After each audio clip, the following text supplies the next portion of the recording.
Good afternoon, everyone. Magandang hapon sa ating lahat. I hope you're doing well, staying safe and healthy wherever you are watching us right now. This is John Aguilar, the creator and host of the business reality show, The Final Pitch, and I will be your host for today. Welcome to Google's MSME Caravan.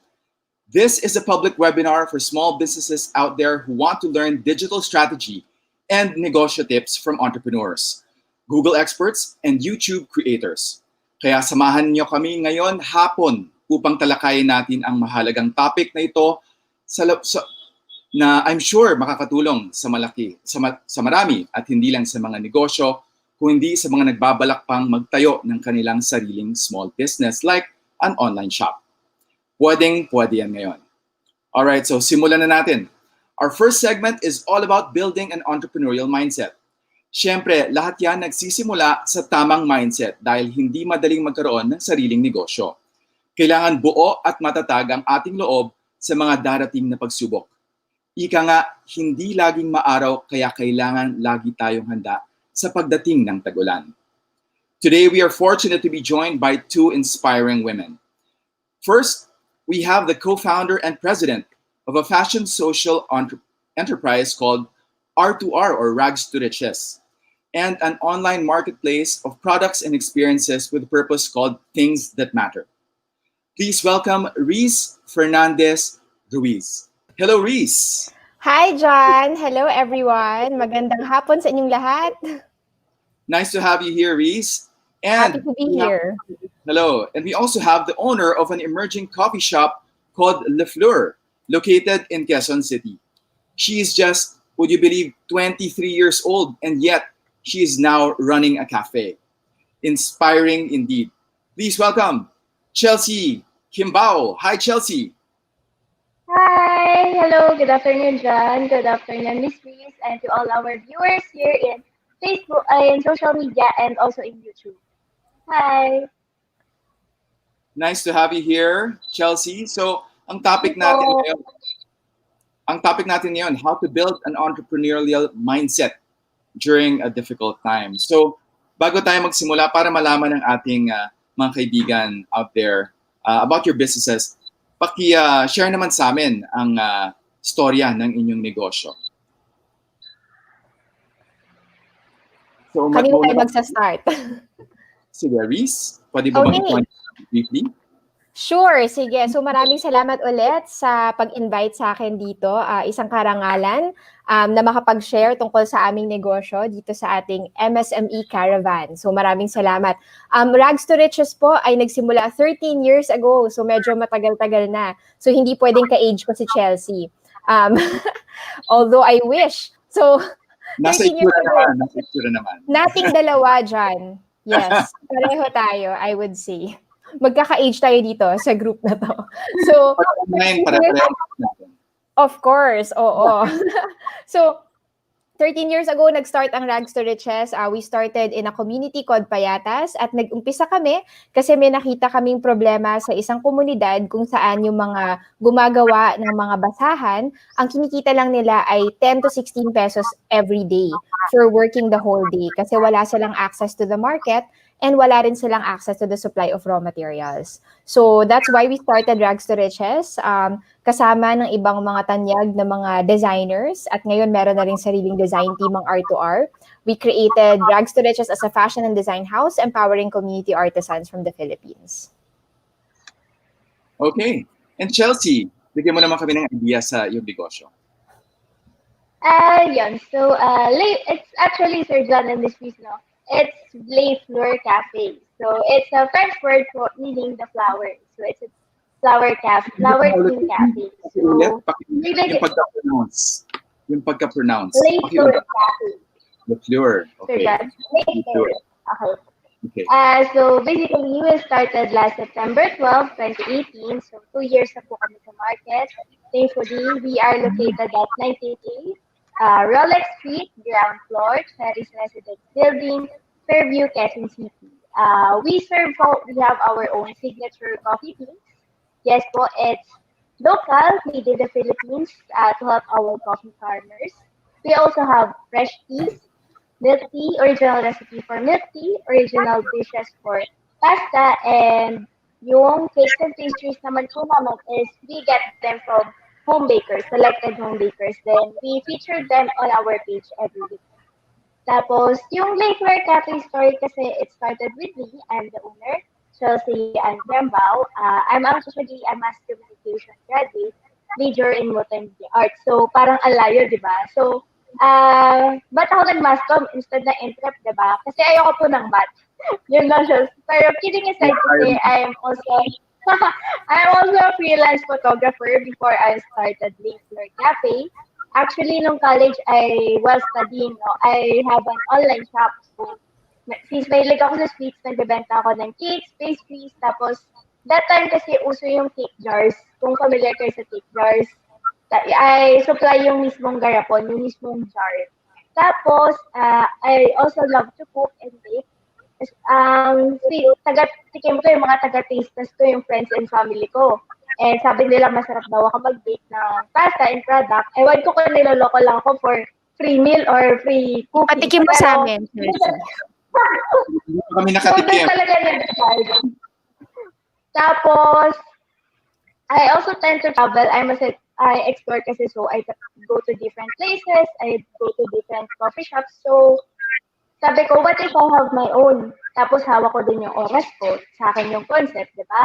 So, doon talaga nag-start yung Lakeshore Cafe. So, since 2018, nagkaroon din kami, we also cater for birthdays, baby shower, which is yung suki kami sa mga baby showers before the pandemic. And then also, we have baptismals. Tapos, yung cafe kasi naging location shoot na siya.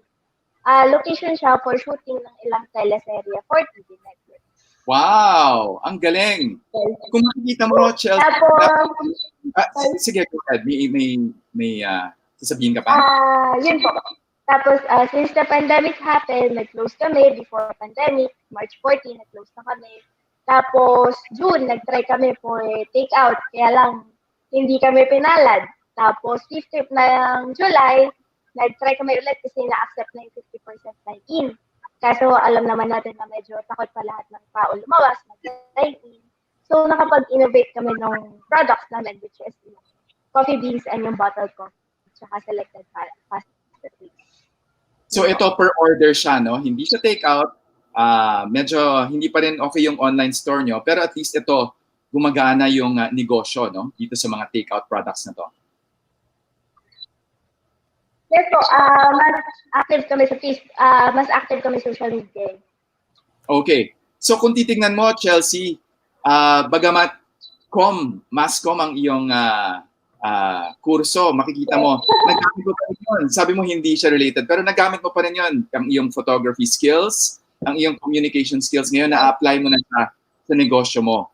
So, balikan ko si Reese. Reese, I think pareho tayong alumni, no? Sa parehong school natin. Pero malaman ko ano yung kurso nung college. At Management naman ako. Management. So talagang pang-negosyo talaga ang mo. Oo, well, kabaliktaran naman ni Chelsea, no? Mahilig naman ako sa numbers. So, gusto ko mahilig ako sa mga Google Sheets, ganyan. Lagi akong gumagamit ng mga tools na gano'n. Paborito ko yan. And I think it's also very essential for business. But at the same time, napakahalaga din ng creativity. Kailangan lahat yan together in a company. Just like what Chelsea mentioned. Kahit mukhang hindi related sa business, related na related talaga yan. Kasi value creation ang businesses talaga. Tama ka doon, Reese. Alam mo, gusto ko rin malaman, during the pandemic, paano naapektuhan ang Rags to Riches? Alam naman natin, isa sa pinaka, I guess, masasabi mong tanyag ng mga social enterprises dito sa Pilipinas, no? Akala ko sasabihin mo matanda, pero maraming salamat. Ito talagang serious. Pero kwento mo naman sa amin, ano naging experience mo, lalo na nung nagka-lockdown tayo hanggang ngayon, no? Kaka-open pa lang ng mga malls. Ano naging pinakamalaking challenge sa'yo? At ano siguro yung mabibigay mong advice sa mga MSME na nandyan na gusto ring makabangon sa kanilang kinalalagyan? Sure, sige. So, kagaya ng karamihang ng mga negosyo, no, napakahirap na gumalaw during a time na kailangan mo talagang to keep yourself safe, keep your family safe, keep everyone safe. So, nagawa naman yun ng R2R. So, nung umpisa, mahirap, pero at the same time, nakapag-isip kami ng mga paraan. So, yung first naming naisip is to use our assets, kung ano yung mga ari-arian mo na, kung anong meron ka na, para gumawa ng produkto na relevant sa new normal. So, gaya sa amin, hindi man kami makapaggawa ng maraming bag kasi wala naman masyadong may kailangan ng bag, wala naman silang lakad. So, gagawa na lang kami ng face mask gamit ang aming mga sewing machines. So, ang sewing machine naman kasi pwede mong gamitin para sa iba't ibang mga produkto, di ba? So, isa yun sa mga suggestion ko, isipin nyo kung anong meron ka right now, kung ano yung pwede mong gamitin, at paano mo masaserve ang customers, lalo na during this new normal, na iba yung lifestyle. So isipin mo kung anong klaseng lifestyle ang meron ngayon at kung paano ka makakapag-provide ng value during this time. So yun yung naging pivot namin when the lockdown started. Okay. Alam niyo, gusto kong malaman, no? Ngayong nagka-pandemic tayo, medyo nangangapa tayo, no? Is this the right time to start a small business or micro enterprise? Napakalaki at napakabigat na tanong dahil marami sa atin na siguro nawalan ng trabaho, marami gustong maghanap ng pagkakakitaan. So, given na ngayon, siguro nag-o-open na yung ekonomiya natin, ano sa tingin nyo, anong opinion nyo tungkol dito? Chelsea, ikaw naman. Sa akin kasi, di ba, ito nga yung pandemic. Alam nyo, Sir John and Miss Reese, no, as a consumer din, nakita ko na lumabas yung pagiging patriotic na, yung patriotism, yung patriotic ng Pilipino. Kasi lumabas ulit yung, yung suporta sa Philippine products. Nabuo yung natin, #support local, familiar kayo doon. So, I think kahit may pandemic man or wala, you can start your own business eh. Sabi ko nga sa ilang friends ko na gusto mag-put up. Sabi ko, sige, put up mo yan kasi online naman siya, di ba? So, siguro you have to do yung permits. Pero the rest is online. So, malaki yung tipid mo kapag ngayong online. And especially kung nasa bahay ka, may mga delivery riders na tumutulong sa atin para mapadala yung products natin sa bahay nila while they're staying safe at home. And also kasi alam ko din naman na even before the pandemic, di ba, tayo mismo sa sarili natin, parang nagdadalawang isip tayo kung is it the right time to start the business or kulang pa yung budget, saka na lang pag kumpleto na. So, I suggest na kung may pandemic man po or wala, it is okay to start and put up your own business. Kagaya nga po na nangyari sa ekonomiya natin ngayon, paunti-unti tayong magbubukas para hindi naman po ganun kabilis yung mag-ilog or yung mga stocks natin, masira or yung mga perishables. And yun nga, diba, as I have said, through the power of digital, maraming Pilipina yung nag-start na ng online business nila, tapos yung iba, nag-start na ng sarili nilang negosyo, which is nakakatuwa kasi kahit sa gitna ng pandemya, yung mga us Filipinos are creative and sobrang madiskarte. Kaya kahit COVID-19, maraming shops or stores na pumupihit or pumapahataw, di ba? Tama ka doon. Alam mo, gusto ko matanong si Reese, no? Ikaw, hindi ka first-timer, no? Hindi lang isang negosyo ang nabuksan mo ngayon. Starting a business is never easy. Alam natin yan. When the going gets tough, for sure it's going to be difficult for first-timers. So bilang isang nakapagsimula na, I guess, ng hindi lang isa o kumbaga numerous businesses, ano magiging, I guess, payo mo sa mga nagsisimula pa lang ngayon? So kagaya din ng nasabi ni Chelsea, no? Itong panahong ito, marami kang oportunidad na makikita. Actually, kung titingnan mo in the history of the world agad. Pero totoo, in the history of the world, karamihan sa mga ideas na talagang maganda ay galing sa problema. So, meron kang gustong i-solve na problem. So, ngayon, it's actually a good time to think about the problems that need solutions. At kung mas maraming problema, mas maraming kailangan solusyonan. So, the entrepreneurs out there can look at opportunities where there are problems. So, tingnan natin kung ano yung mga problema at tingnan natin kung anong oportunidad doon. So, yun yung mapapayo ko kasi karamihan ng mga ginawa namin bilang kumpanya at ginawa ko bilang negosyante galing sa mga problema. So, napakahalaga that we see it differently kasi that's also how we get to the new normal, a better normal together kapag nakakapag-isip tayo ng solusyon. Oo, Reese, alam mo, minsan kasi ang nagsisimula pa lang magnegosyo, iniisip nila, saan ako magaling? Or ano yung sa tingin ko maganda na produkto or serbisyo na pwede kong gawin na hindi nila iniisip muna na kailangan meron silang problem na sinosolve, no? I think napaka-importanting bagay ito na kailangan matutunan ng nagsisimula na magnegosyo kasi minsan hindi kesyo gusto mo siyang gawin or sa tingin mo maganda, yun na kailangan ng merkado, di ba? Kung exactly. Titingnan talaga natin. Oo, may dadagdag akong sobrang short lang. I think pwede nyong eksperimentohan little by little. So you don't have to go all in agad sa isang negosyo, lalo na kapag kulang ang resources mo. Hindi ko sinasuggest yan na jump agad with everything you have. In fact, pwede kang mag-experiment. Gaya ni Chelsea, mag-bake ka ng konti, ibenta mo, check mo kung anong sabi ng market. Ganun muna. So hindi muna kailangang buong negosyo agad, pwedeng eksperimento muna. Pwedeng eksperimento muna. So Chelsea, ikaw, nag-eksperimento ka ng konti. Pero in your experience, no, paano masusuportahan ng mga kapwa mo small business ang isa't isa? Okay, paano pwede mag-collaborate ang mga consumers, ang mga small business owners para malaman nila na, you know, we have your back, kumbaga?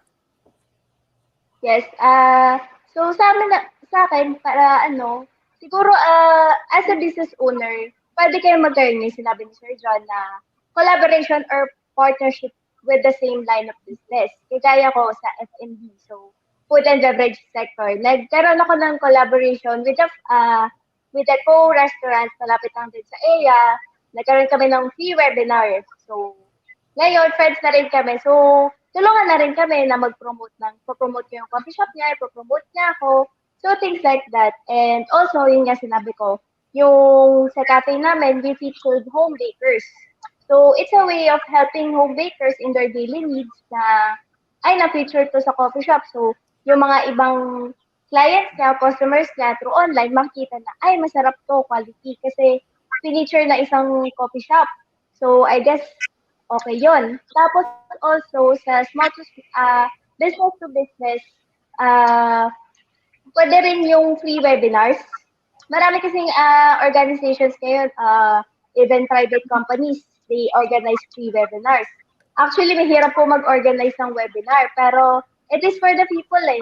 Manood ka lang, join ka lang ng webinar, marami kang tips and ideas na makukuha. So, you can apply it sa business mo. And ako, in fact, hanggang ngayon, I'm still doing research.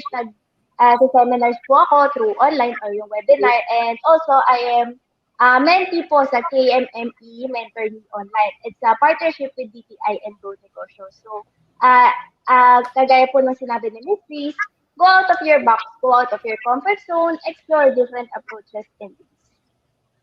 Wow, maraming salamat for that. No? So, okay, ngayon, it's time for the questions. No? Q&A na tayo ngayon from our audience na nag-aabang. So, meron tayo ngayong question from Ian Febs Amar. So, starting a business is never easy. When the going gets tough, for sure, it is going to be difficult for them, especially for first-timers. What is your advice? So, Reese, mauna tayo sa'yo. Yes, actually, i-emphasize ko lang yung sinabi ko about experimenting because yun na nga, businesses are really never easy. And I'm 13 years into this, marami pa rin problema, marami pa rin challenges. So, but at the same time, it is really worth it. So, worth it na umpisahan. Pero the beginning of it, you don't have to overthink. Huwag mo masyadong bonggang isipin, ang dami-dami mo ng plano, hindi mo pa tinest. Test the market first. Test your skill first. And then after that, pwede mo na siyang palakihin. So, start small, but start somewhere. Kasi di ba, Reese, ganyan ang mga startups ngayon, lalo yung mga technology startups, nagtetest sila kasi kung gawin mo ng buong-buo yung produkto, napakamahal, napakatagal gawin, pero ayun pala, hindi pala yun yung gusto ng merkado. So, experimenting is key, no? So, Chelsea, ano sa tingin mo? Anong magbibigay mong advice? Ako, advice ko for first-timers, unang-una sa lahat is yung research. Research, kagaya ng sabi ni Ms. Reese, no? Research your product. Would it be a product or a service? Kasi, di ba alam naman natin, magkaiba yun. Or baka mamaya yung puputak mo palang business is common na sa area. So, hindi ka na rin masyadong mapapansin. And also, have faith in your business. Siyempre, hindi agad-agad papatok yan. Hindi agad-agad kakagating yan. So, little by little, and eventually your business will grow na rin. And also, as a first-timers, mahalaga yung feedback nyo from the customers. Actually, mas gusto ng customers na hinihingi yung feedback nila kasi parang, it's a way na parang, ay, nag-e-effort to. Oo. Nag-e-effort to para makuha yung panlasa ko, yung taste ko, yung standards ko. So, malaking bagay yun. Tapos, i-post nyo siya sa online. You can website, gano'n, post nyo. Mahalagang, strategies. Iba talaga pag may feedback kasi nga nabibigay nila yung gusto nila. At the same time, pag sila yung customer, loyal yan, sigurado. Kasi alam nila, kinuha ang kanilang opinion para gawin yung produktong yon. So, maraming salamat for that. So, meron naman tayong isang question from Kale Alcala. So, ang question niya, I have a bunch of items from R2R. Wow! Really happy. Reese, can you share what your motivation is? Ay, maraming salamat. First and foremost, Kiel, maraming salamat. And in the interest of telling us your feedback, please just share it on social media. Like, reach out to us about your R2R products. And thank you for being an advocate. So, my motivation talaga is providing opportunities. As in, kahit nung bata pa ako, that's the theme of my life. Opening doors, providing opportunities, especially to those who may not have access to them. So, hanggang ngayon, ganun pa rin. Making R2R, like powering through this challenging time with R2R, my main motivation is the fact na the artisans that we're working with, nung bago kami nakipag-partner sa kanila, ang hirap-hirap na ng buhay. So, ang hirap ng buhay pa rin ngayon. Pero dahil sa challenge ng new normal, challenge ng pandemic, I know mas marami pang mahihirapan. So, talagang extra effort, twice the effort, kasi alam natin na mas mahirap bago mas maging magaan itong sitwasyon natin. And we really want to get more people to the other side. Bilang mga entrepreneurs, yun talaga ang mga nagagawa din natin. Hindi lang tayo yung magtatagumpay, magdadala tayo ng maraming tao kasama natin. Yes, and at the end of the day, Reese, we're all on the same boat. Kaya napakaganda na may mentality tayong ganyan. Okay, so we have another question here from May Parbo. Chelsea mentioned about DTI's Mentor Me program. Can you please elaborate more on that intervention, Chelsea? Okay, yung TTI po na program, that's collaboration with Go Negosyo. So, I think meron pang next batch kasi ako batch 2 na ako and ongoing na yung sessions namin. You can check po with DTA and CRO. Tutulungan po nila kayo para sa inyong business improvements, na mga mentors kagaya ni Miss Ray Dison from Vital Strats, tinulungan niya kami yung mga insights, tips, at may mga one-on-one sessions din.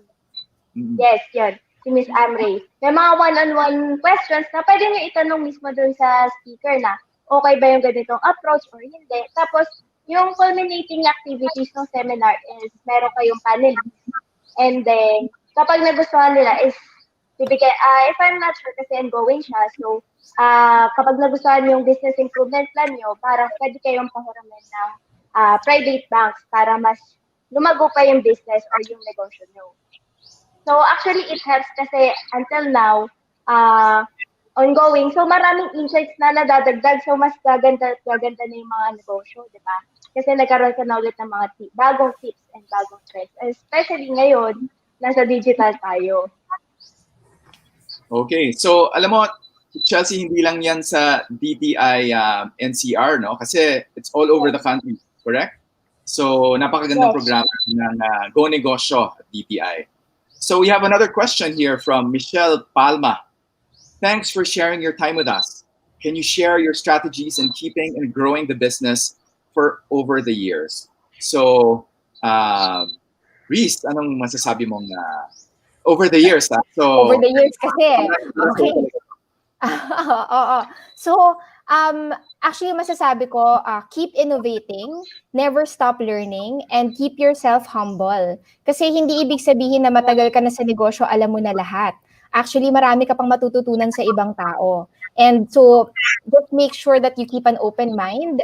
Years of experience, that's important. Marami kang mako-contribute to other people, but at the same time, it doesn't mean that you already know everything. In fact, sa dami ng years namin, dun ko lalong nare-realize na ang dami pa pala namin kailangan matutunan. So never stop innovating. Kung, for example, you have to go online, huwag masyado maging resistant just because hindi nyo yun ang ginagawa dati. Go lang, kasi tingnan nyo ngayon. Now, it's now a necessity. So for those who are very hesitant to go online before, now you don't have any choice. So just try to keep on innovating and keep on learning. Okay, maraming salamat for that. So Chelsea, ilang taon ka palang negosyante, pero I'm sure kahit dun sa 2 taon na yun, medyo batikan ka na kasi just to maintain a business for a couple of months, napakadami mo ng dadaanan. So anong magbibigay mong advice para mo-sustain itong negosyo mo over the years? Actually, Sir John, 2 years na kami sa market now. So, advice ko for Miss Michelle, yun nga, keep your feet sa lupa, as Tonyo. Be humble, tapos pray, always pray in the morning, in the evening. Tapos matuto ka rin makasama sa staff mo, sa team members mo, kasi sila yung mga kasama mo over the years. Yung company mo, hindi mo yan kaya mag-isa. You have to distribute your task, job. So, dapat lahat balance. Yung staff mo, kung nagkamali, huwag mo lang pagamitan. Siguro pagsabihan mo. Kasi kung papagalitan mo, mas lalo siyang madadown or mana-negative siya. So, tendency, alis na siya dun sa kumpanya instead na magiging loyal, di ba? So, nabawasan ka ng staff. So, paano yung business mo? Paano siya mag-grow eventually? Kung kayo mismo sa company nyo, hindi ka marunong makisama sa isa't isa. So, I think that's one key factor. And then, second siguro na strategies ko is, yun nga, hingin nyo yung feedback tao, ng customers, kasi nasa SME kami. And kapag maganda yung quality nyo, sure yan, babalik at babalik yung guest or yung customers na sa inyo.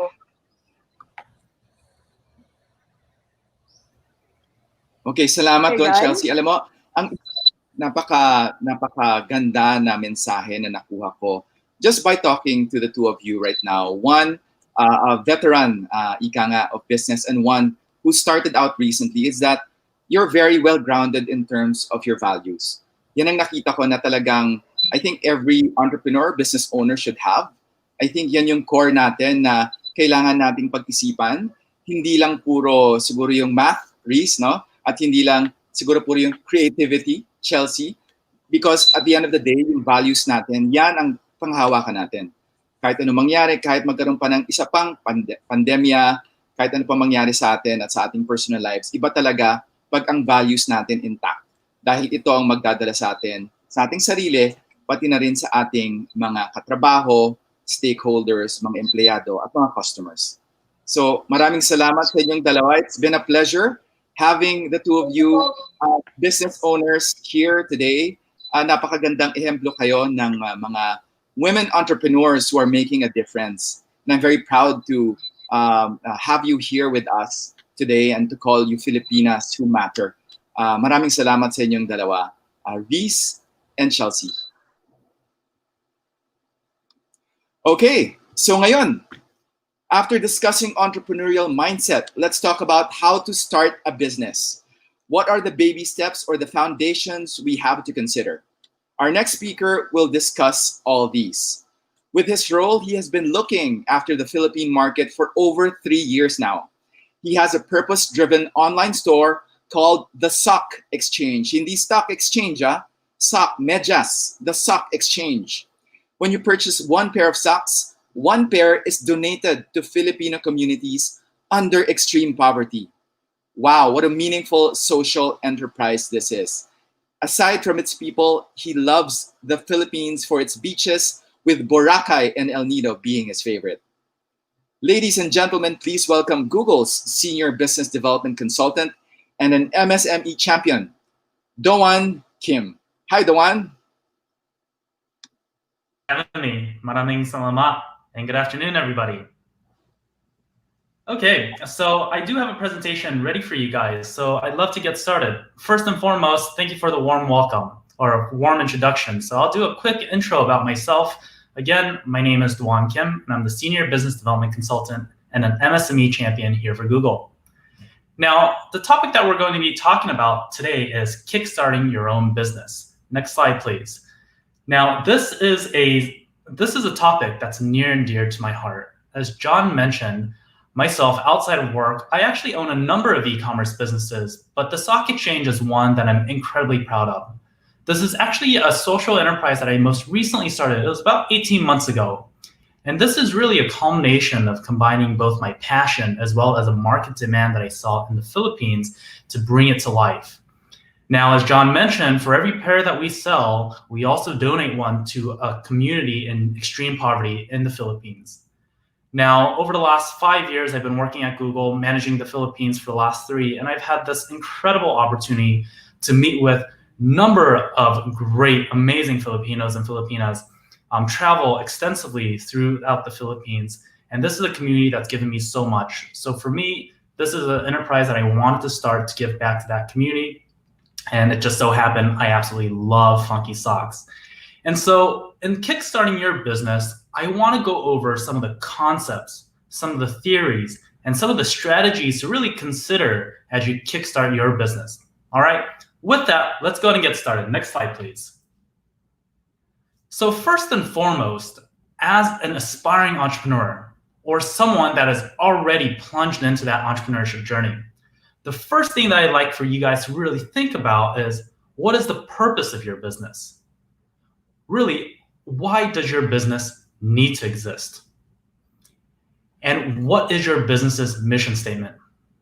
A mission statement for a business is really the North Star, the guiding compass which aligns all of the objectives of the organization.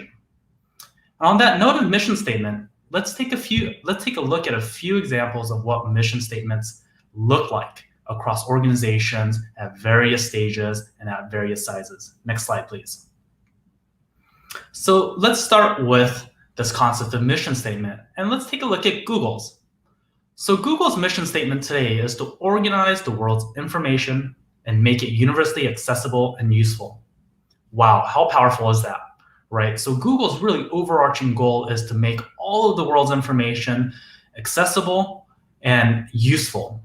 And if you look at all of our products, whether it's Google Search, whether it's Google My Business, whether it's YouTube, it really does fulfill that mission of organizing all of this amazing content out there and making it accessible and useful.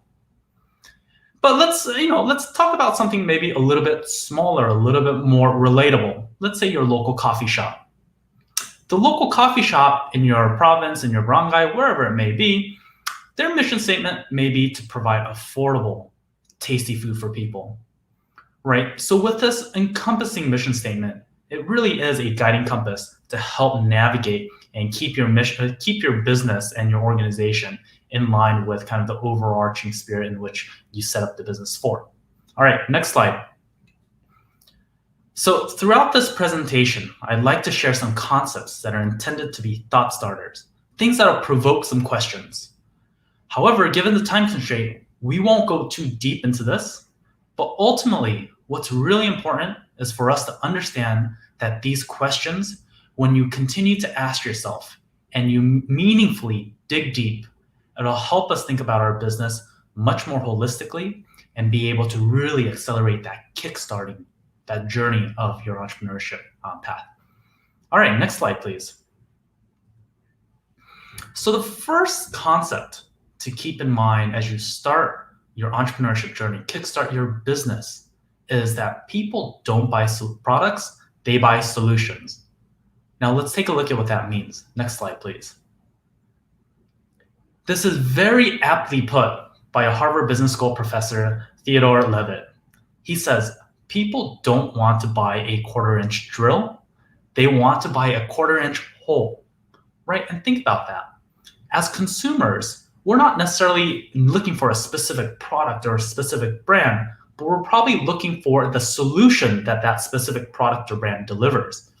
And so when you start thinking about your business, really define and identify what is the solution that you're looking to address. All right, next slide, please. And also, when you kickstart your business, here's some concepts to keep in mind. The concept of supply and demand for products, both on the consumer side and the producer side, are linked. Now that sounds a bit complex, so let's break that down and let's decouple that. Next slide, please. So let's look into the law of demand. Now I'm sure many of you guys heard of supply, demand, and how there's a relationship between the two. So we'll go into specifically what that means, the law of demand.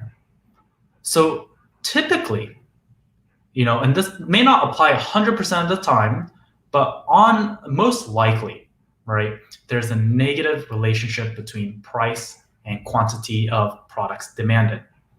So what that means is that the higher the price, the less people demand it. Why? Because obviously we have real life constraints of purchasing power. If a product is costing too much, not many people can afford it. And ultimately, if a product is priced higher, there's going to be less demand for it. But the opposite also holds true. The lower the price, the more people demand it. So what that means is, let's say compared to, buying a home, there's going to be less demand for purchasing homes than, let's say, purchasing a can of sardines in the Philippines, right? Because the lower the price, the more demand there is, the higher the price, the less demand there is. And generally, this holds true. So keep that in the back of your mind as you think about kickstarting your business, where your pricing falls, and how much demand and supply you want to balance. Now, next slide, please. Next is the law of supply. So the flip side of the coin. So we just talked about the consumer. Now let's talk about the producer. So the producer here in this instance is maybe the reseller, the store, the manufacturer. What we see is that there's actually a positive relationship between price and quantity.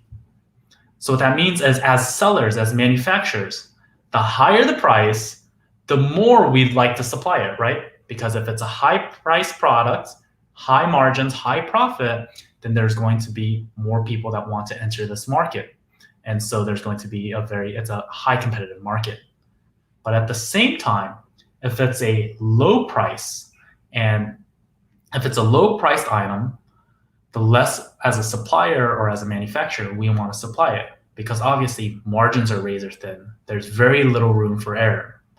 And so here's the law of supply for producers, right? Higher the price, the more people want to supply it, the more suppliers, manufacturers, they want to provide that item.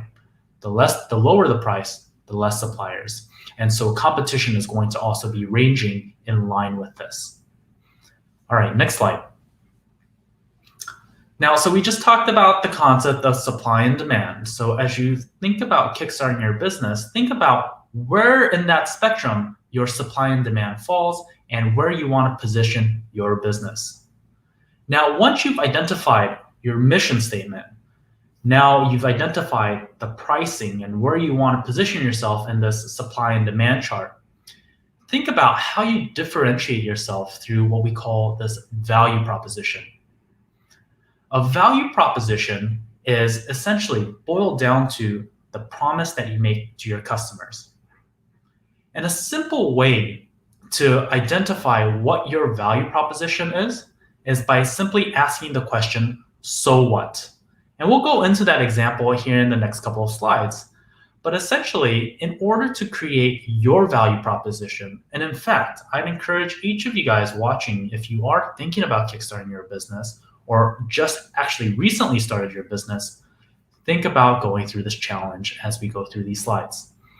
This so what challenge will help you answer the questions around what are you selling? What is the benefit of using it? Who is it for? And what makes you unique? All right. So with that, next slide, please. And we'll go into what this so what challenge is.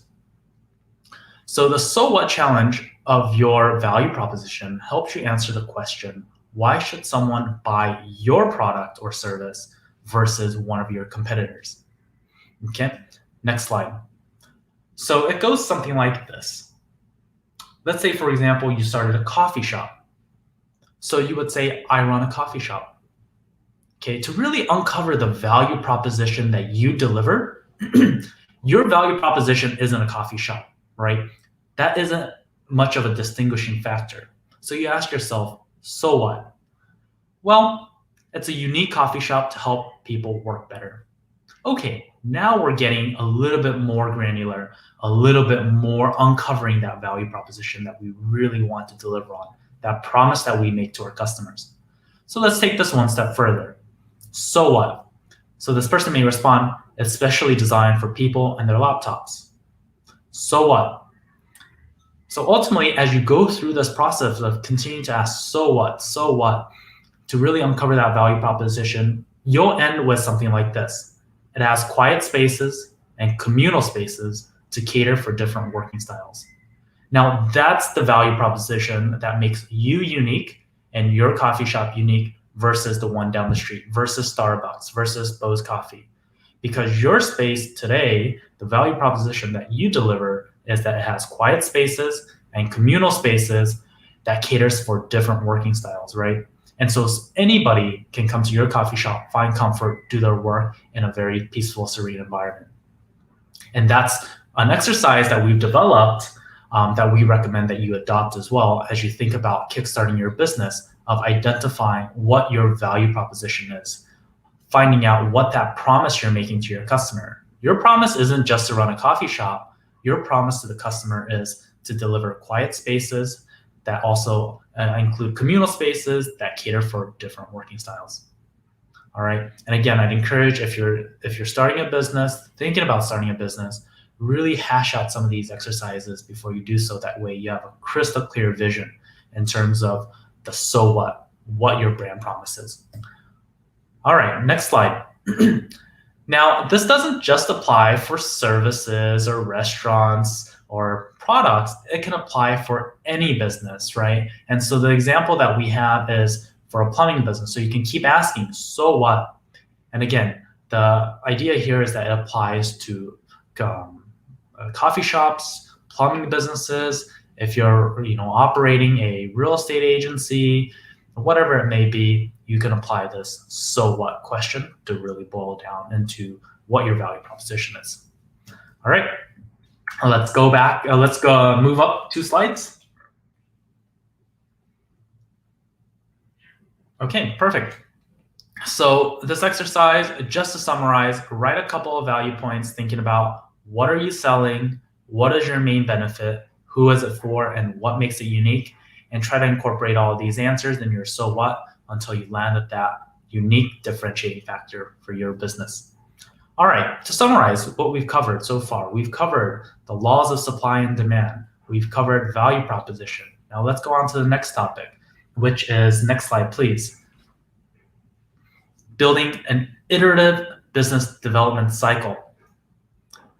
Now that we've got a much better understanding of what value you deliver, what your product is going to be, how much it's going to be priced, how you're going to position this into the market, how are you going to continue innovating? How are you going to continue growing the business? And like the presenters before me, they mentioned something amazing, right? And they said, never stop innovating. And so this is what we also recommend here. Now, this is the iterative business development cycle. Next slide, please. And this is this perpetual ongoing cycle of making, testing, and learning. Okay. And so what we mean by this is you make a product, you test it, and you learn, you incorporate those learnings into the next version, and this never stops, right? And as a business owner, you always have to think about, how do I innovate? How do I stay ahead of the competition? Because we know that competition will always be there. And so how do you really differentiate yourself? How do you continue staying competitive? Now, next slide, please. And in line with that, the world is more unpredictable than ever before. So you absolutely need to be prepared to constantly adapt. Now, if you think about some of the biggest companies in the world, I don't know if any of you guys caught the most recent product launch by Apple, for example, right? They're on their 12th iteration of the iPhone. Now today, Apple is one of the largest companies in the world, and every year they continue iterating. So if the largest company in the world every year continues to totally adapt and reinvigorate and launch new products and deliver new services, as MSMEs, we also need to think about how do we do that as well, right? We need to stay agile, nimble, and adapt. So next slide, please. Let me elaborate a little bit more on this iterative development cycle. So first, right, what we talked about earlier and the concepts that we covered, start with your purpose, your customer, and your vision. Then create the smallest possible version. Now, this is a framework that works when you're starting your business, right? And it's a framework that allows you to take very little risk, that's calculated, that's very structured, so that way you can test to see if this is going to be a successful product. So first, you start with purpose, customer, and vision. Next, you create the smallest possible version. Next, you test out whether it's a product or service to get feedback and learn what works. And then lastly, you make a better version. And then what you do is you simply repeat this process. Okay, so let's say, for example, you're launching a coffee shop, right? Going back to that previous example.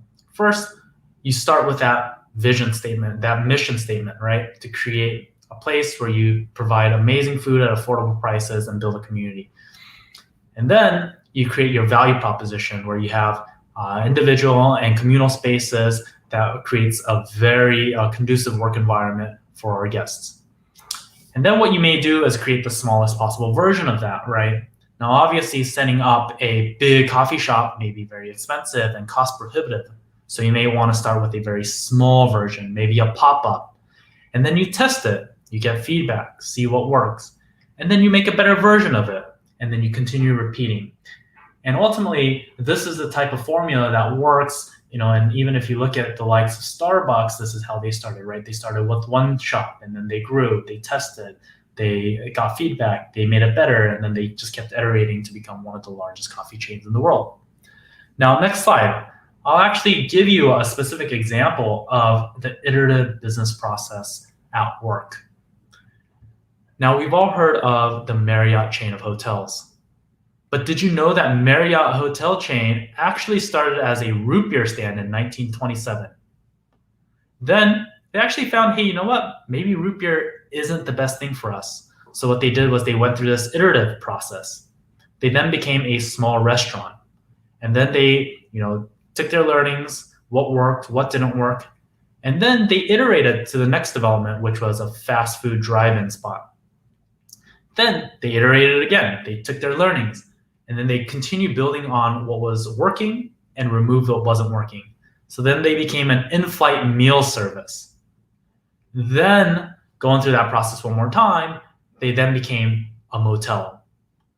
And now, after years of that iteration, they're now one of the largest hotel chains in the world.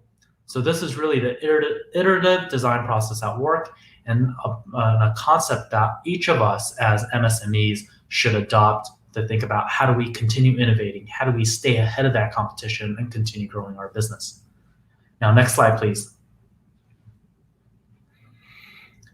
So it's time to kickstart your own business, right? So especially for those that haven't, that are just on the verge or thinking about starting their own business.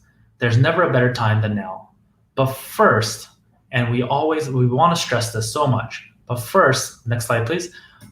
You really want to find out what is your minimum viable product. Now, I mentor a lot of entrepreneurs, right? And I've been doing e-commerce for a number of years, and I have about a dozen e-commerce businesses. And many mentees will come to me and say, okay, well, I want to order 2,000 pieces of this particular product because I think this is going to sell really well, but it's really expensive.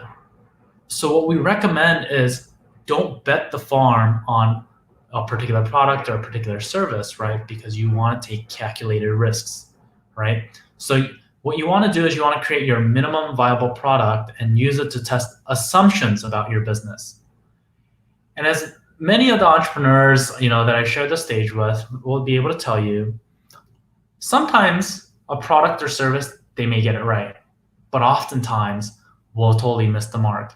And so what we want to do is we want to limit the downside by creating this MVP, this minimum viable product. And so what we do with the MVP is you create the fastest, the easiest product, and you try to sell it, you try to give it away, and you try to get feedback as much as possible from your customers. And then once you have that MVP, then you go through that iterative cycle of make, test, and learn, and continue doing this until you find the product that works. The idea here is that you minimize your initial investment, so that way you can reduce your risk and create a product that through iterative design and iterative feedback that people are going to buy, service that people are going to want. All right, next slide, please.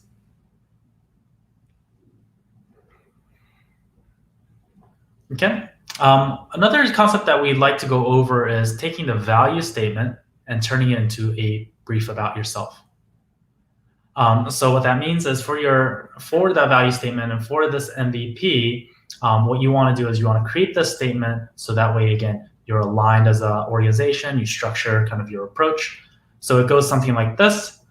For this first iteration of this MVP, in the simplest, quickest, easiest, cheapest way possible, I'm going to help X, which is the persona or the person, the specific type of customer that you want to help, to whatever problem it is that they have, by and whatever solution that you have. Okay. So what we recommend is going through this exercise and creating this value statement for your MVP and turn it into this statement of intent. Okay. And what we see is that when we have something solid like this, a value statement set out, it helps kind of reduce that psychological barrier to get started, right? So if for this first iteration, in the simplest, quickest, easiest, cheapest way possible, I'm going to help young professionals to get work done by bringing an incredible coffee shop concept where they can focus on their work. Then when you have that, specifically what it is that you're looking to achieve with this MVP. Now, next slide, please. Now, some of the important questions to ask yourself when you are creating this value statement is, how does it solve the problem in your brief? How does it not solve the problem? What's there that doesn't need to be there, and what's missing that needs to be added? So when you ask yourself these questions and you bring that into your value statement, you're going to kind of come full circle. So first, the concepts that we went over, right? First, we started with the mission statement. As you're kickstarting your business, you should have this guiding principle of what it is that your company wants to achieve. Then once you have that, you go through, okay, well, how do I want to position my business from supply, demand, pricing? And then we talked about next the MVP, right? Creating that minimum viable product so that you limit your risk. And then you go through this iterative development cycle where you launch, you test, you take that feedback, and then you relaunch, and then you continue that process. So when you go through that, and then lastly is the value statement. So when you create that value statement, then it comes full circle. Now you have the mission statement, you have the product, the pricing, and what it is that you want to solve for, and now you're ready to kickstart your business, okay? So those are the 4 concepts that I wanted to share with you guys as you kickstarted your business. Ask yourself some of these important questions before you jump fully in, because this will help you structure how you want to approach starting your business. All right, with that, next slide, please. What we like to share with you is that, learning never stops, innovation never stops. So continue your learning online through this app called Primer. It's a free to use app, and it has modules and courses broken down into specific topics, specific segments that can help you solve some of these challenges, raise thought-provoking questions similar to the ones that I've raised. And you can do this free, and this will help you embark on your entrepreneurship journey and kickstart your business. All right, next slide. With that, guys, thank you so much. Maraming salamat. And I hope you guys learned a couple points to really incorporate and ask yourself as you kickstart your business. Thanks, guys. Maraming salamat, Doan. Thank you very much for sharing. Doan, you're one of the few people I know who are currently employed, but at the same time, you are a serial entrepreneur, you are an investor, very prolific. Doan, how do you balance your time? You seem to be doing all of these things, but doing them all effectively. Yeah, I think it's really just having an incredible team. I mentioned that I love the Philippines. In fact, I actually have my office in the Philippines. We have 20 great employees there in QC. So it's really a function of, finding a product that works, finding the MVP, finding a business model that works, and then growing it. But then as you start growing, building out the right team, the right foundations, and making sure that you have all of the components firing at the right pace. So fortunately, I've been very lucky, more so than anything else. Right. Well, I think luck is a small part of that. You're a hard worker as well. I know that for a fact. So it's time for Q&A, Doan. And what I'd like to first ask is, which is more important when it comes to choosing a business idea, passion or demand? In your case, with the stock exchange, you said that you like funky socks, right? You like nice socks, but what is the demand? What was the thought process that went into that business? Because obviously it's not just about providing socks, because you can just get socks anywhere, right? So what is the value of, for example, a person purchasing a sock from the stock exchange? Yeah, that's a great question. So the value obviously is, having, being able to give back, right? And being able to give back on a consumable that you would have purchased anyhow. And so for me, right, going back to this question by Kale, thank you so much for asking, is I think you actually need a balance of both, right? And ultimately, that's how you build a sustainable business. Now, if there's no market demand for your product, then you don't have a business, right? You have a hobby, right? Because if people aren't willing to pay for it, there's no demand for it, you're not going to be able to build a meaningful business. And ultimately, the economics need to make sense, right? You need to provide a good living for yourself, your family, and the people that you're responsible for. But at the same time, oftentimes I see entrepreneurs just slug and say, oh man, I hate this. I'm just so sick of this, right?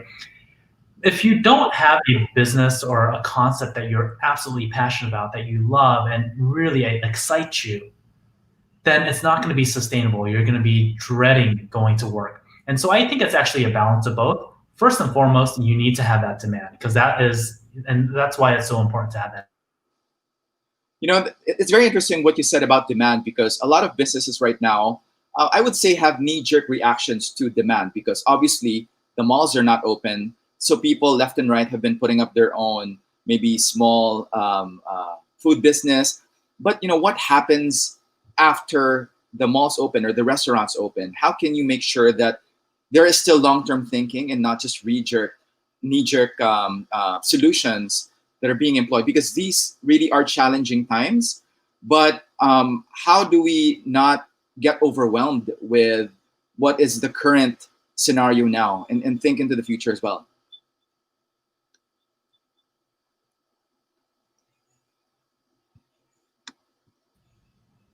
Hey guys. Sorry, Doan? Yes, hello. Hi.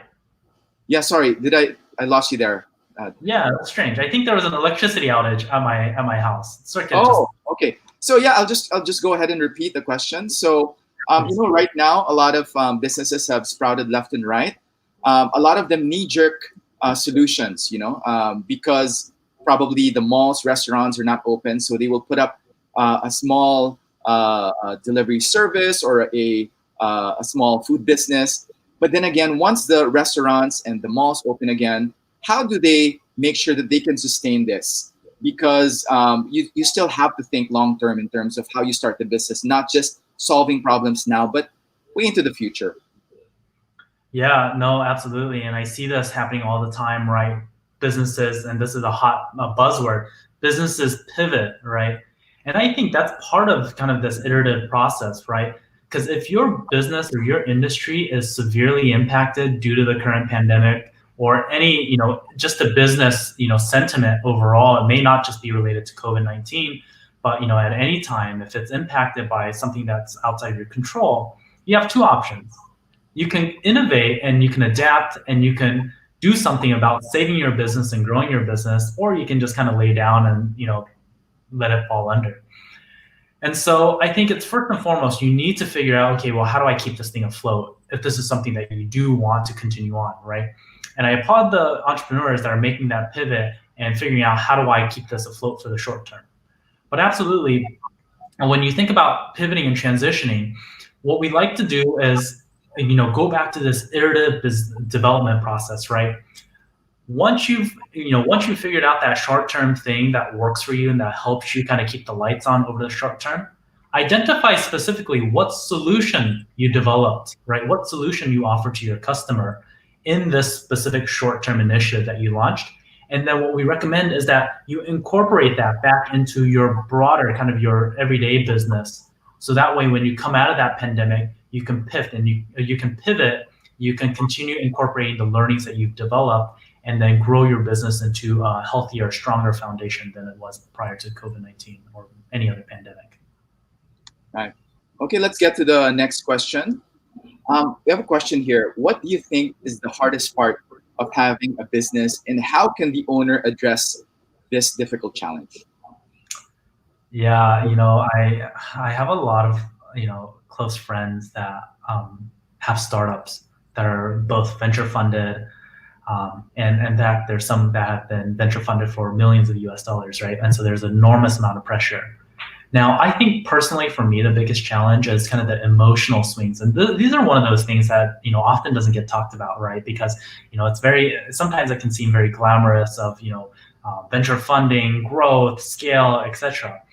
But I think, one of the least talked about things and one of the hardest things for me personally is dealing with the emotions and the swings that you encounter when you're starting your own business, the uncertainty that comes with it. So I think the hardest thing is that really the emotions, the swings, the uncertainty that comes with it. And how I address it is having a remarkable network of support, friends, family, as well as business partners that continue encouraging each other, that we can find solace in. because really nothing else is more difficult when you're just slugging away. For many years, I think I worked 80, 90, 100 hours a week to get this business up and running. There's nothing worse than having someone or a group that's negative, that's not supportive of you. So really, the single most important thing for me personally is having an incredible support system and a partner and friends and family. That's correct. Especially in these times, it doesn't help anyone to be negative, right? We all need a break, right? We have to be able to support each other, especially if you're in one organization rowing towards the same goal. It's very difficult at this point to be able to encounter headway like that. So we have a question here from Alan C. And his question is, hey, Dewan, can you elaborate further on how the MVP principle can be applicable for service businesses or ideas? For example, construction or those businesses that sell ideas rather than actual products. Got it. Yeah, no, fantastic question, Alan, and thanks so much for asking. Now, I'll give you an example of something that's actually quite close and I work with every day. Now, let's take an example of a creative agency, right? Creative agencies are agencies that put together just ideas about how a company should market, and then they try to sell it to them. Now, in the specific MVP model, this minimum viable product, the cycle that we discussed, a creative agency, if they're thinking about, oh, I also want to start helping clients buy ads, let's say Facebook ads or Google ads, right? What you can do is, given the uncertainty, you've never tried this before, what you can do is you can break down those service offerings. Let's say, for example, Google ads, you can break that down into smaller components, right, to create this MVP. So you may say, okay, well, first, I want to see if I can offer SEO services, right? Instead of saying I want to offer everything, the entire universe that Google has, I'm just going to offer one segment, which is SEO, and see if that works. Talk to your existing clients and say, hey, you know what? We're considering setting up an SEO consulting arm. Would you be interested in this service? If so, what is the price you'd be willing to pay? And then actually go about delivering that service to your customer. Let's say after a few months, does it work? Does it not work? Do you have the technical capabilities? And if you do, then great. This is a service that you can offer and you validated it. And then what you can do is you can start stacking up other offers that encompass this broader universe. But if it doesn't work, then you haven't really set your clients up for failure because you told them you can offer the whole world of Google services, and now they're not left holding the bag. And so that's what we mean by MVP. And this concept is applicable whether you're selling products or services, whether it's creative agencies or whether it's a construction business similar to the one that you asked. So thanks for the question, Alan. Okay, so thanks, Joanne. I think that's about enough. That's the last question we have for you today. So thank you very much. And to sum up the beautiful points that we've discussed today. So one thing that people have to consider, of course, is the iterative cycle, asking so what all the time, and also having the mindset of people not buying products, but they're actually buying solutions. So, Joanne, thank you very much. Maraming salamat for joining us today. Okay, so our next topic is about maximizing the potential of going digital. What are the free online resources for small businesses and how they can take advantage of these? Lahat ng yan masasagot ng ating next speaker. He's currently Google's regional manager for Google Maps in North Asia, and of course, an MSME champion as well. Prior to his Maps role, Samuel was the market lead for Google Philippines for 3 years, based in Singapore. He loves the Philippines and his favorite places are Siargao and Batanes. Please welcome Sam Jean Blanc. Thank you, John. Thank you, everyone, for having me here. It's a real pleasure. I'm not sure if you can see my my face at the moment, John. Can you? Just a slide, not yet. You're coming up in a bit. Huh. All right. Well, that's a bit. So, mga kaibigan, si Jean ngayon nasa Paris siya ngayon. Well, I can turn on and off my camera. Well, my camera is on, but I don't know why it's not functioning. Shall we still proceed, John? Go ahead, Sam. All right, great. So again, thank you so much for having me here. As you rightly introduced me, I was the market lead for Google Philippines for close to 4 years, and I've had the time of my life spending time in this beautiful country. Thank you as well for mentioning Batanes and Siargao. I've traveled all around, and I have to say the rolling hills of Batanes, the wonderful beaches and waves of Siargao have really conquered my heart. But not just that. Every single place I've been, from Palawan to Mindanao to Tacloban to Tuguegarao, I've really enjoyed. And I've also traveled a lot for training small businesses. So every time that I went to these places, I had the chance to meet small businesses, small business owners, and really had a blast. Okay, great. I might just take a quick pause because it's true that with my camera not on, I might just, because everything seems to work, I will just dial off and on and be back with you in a second. 1 second.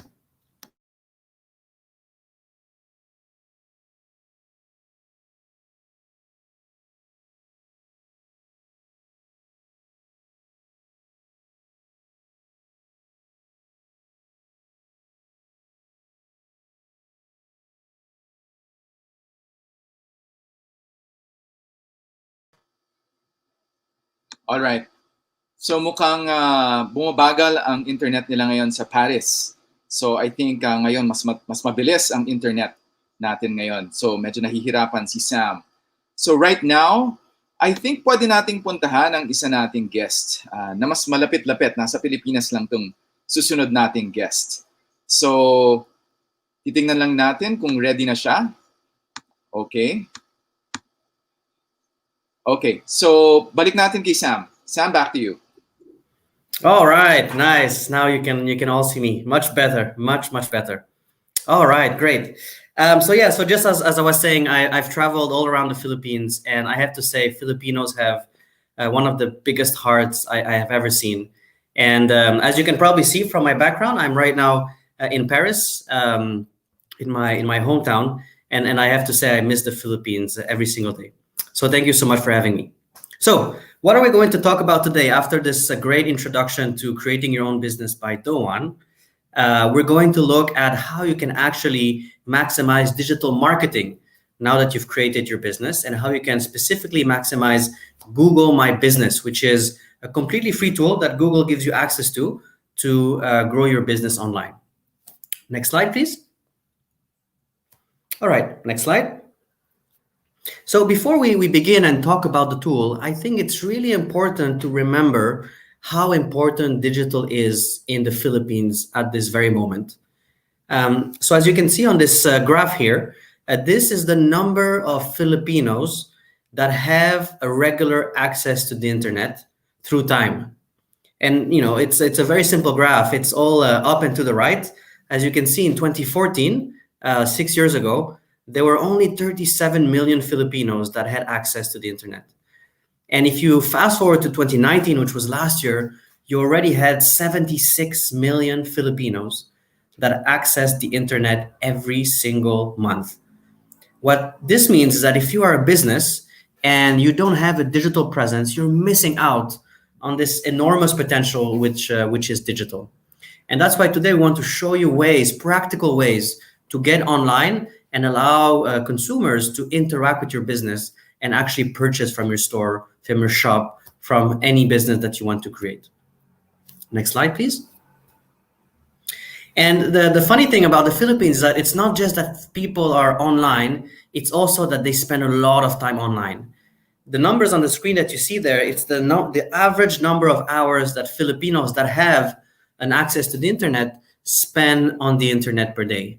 Now, I don't know if it's a good thing or a bad thing, but you as Filipinos are actually the people in the world that access the internet most, that spend most time on the internet. And that's 10 hours per day. That's a big chunk of our days. So Filipinos are online, and when they are, they spend a huge amount of time on the internet. Next slide. And the third data point to remember, Filipinos are online, they spend a lot of time on the internet, and when they do, they spend most of that time on their mobile phones. So you must have an online presence, you must have a digital marketing strategy, and that digital marketing strategy has to be mobile first. You need to have a mobile strategy. So anything that you create, videos, photos, websites, online presence has to be fit for mobile phones, because this is how Filipinos will interact with your online assets. Next slide. So let's look at how Google can help you specifically. And this is something that I really care about because, of course, number one, I truly believe in the great help that Google can provide. But I also truly believe in Google in the Philippines. We have millions of queries every single day on Google, and Google has really allowed Filipinos to open up to the world's knowledge. And as more and more Filipinos get online, of course, they get access to more and more information. And that is, I think, a great thing for the development of the country. Now, something that some people don't know is that Google is also a place where Filipinos spend a lot of time looking for information around them. So they're not just looking for theoretical information, they're also looking for practical information. And if you do a very quick search on Google, you type in restaurant, for example, on your Google search bar in the Philippines, you'll see very quickly that near me shows up and that Metro Manila shows up. So you can see these are the top queries, the top searches that Filipinos are doing when they're looking for restaurants, and they're looking for actual addresses of restaurants where they want to go and, of course, have a nice meal. So if you have a restaurant anywhere in the Philippines, you must have a presence on Google because people are looking for you on the platform. It's just about being there for them and showing your address. And we'll show you a way to do this for free in a moment. Next slide. So of course, the pandemic has changed a few things. And of course, one of the things that it has changed is the way people consume, for example, in restaurant. And there's this fantastic tool called Google Trends that anyone can access. It's a public tool.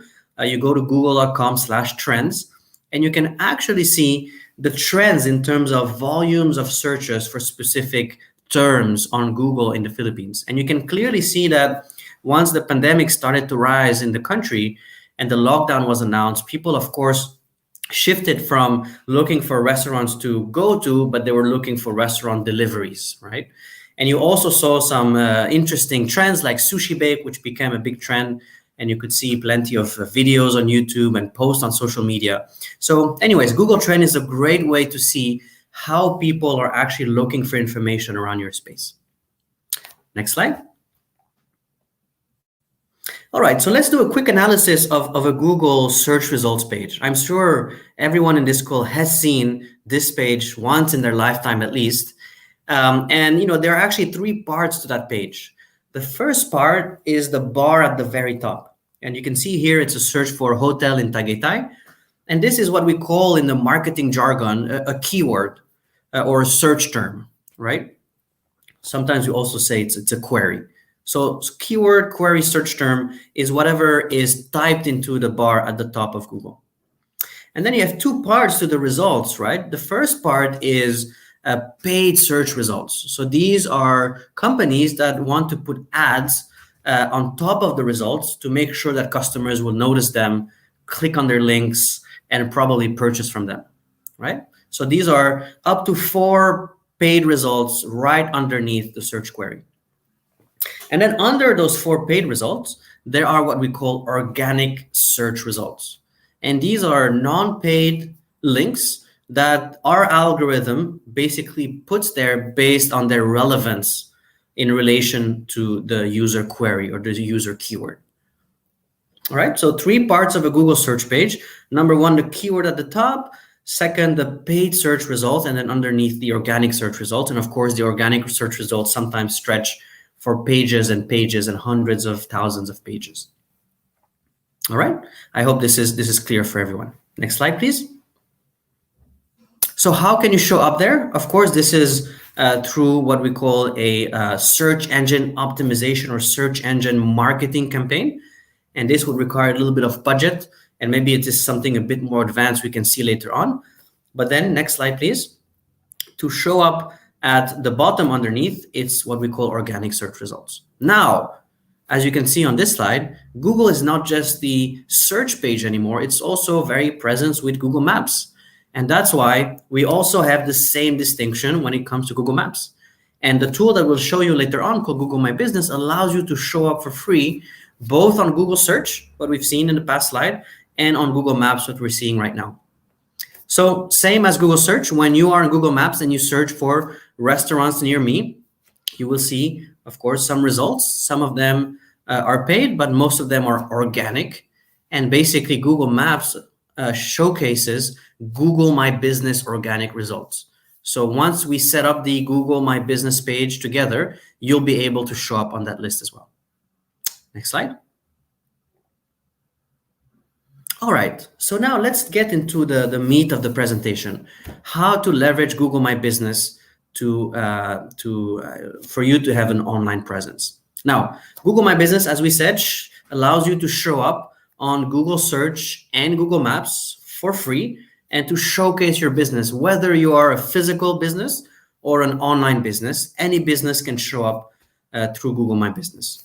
Next slide. So we've said it, a free tool that allows you to get online on Google Search and Google Maps. Next slide.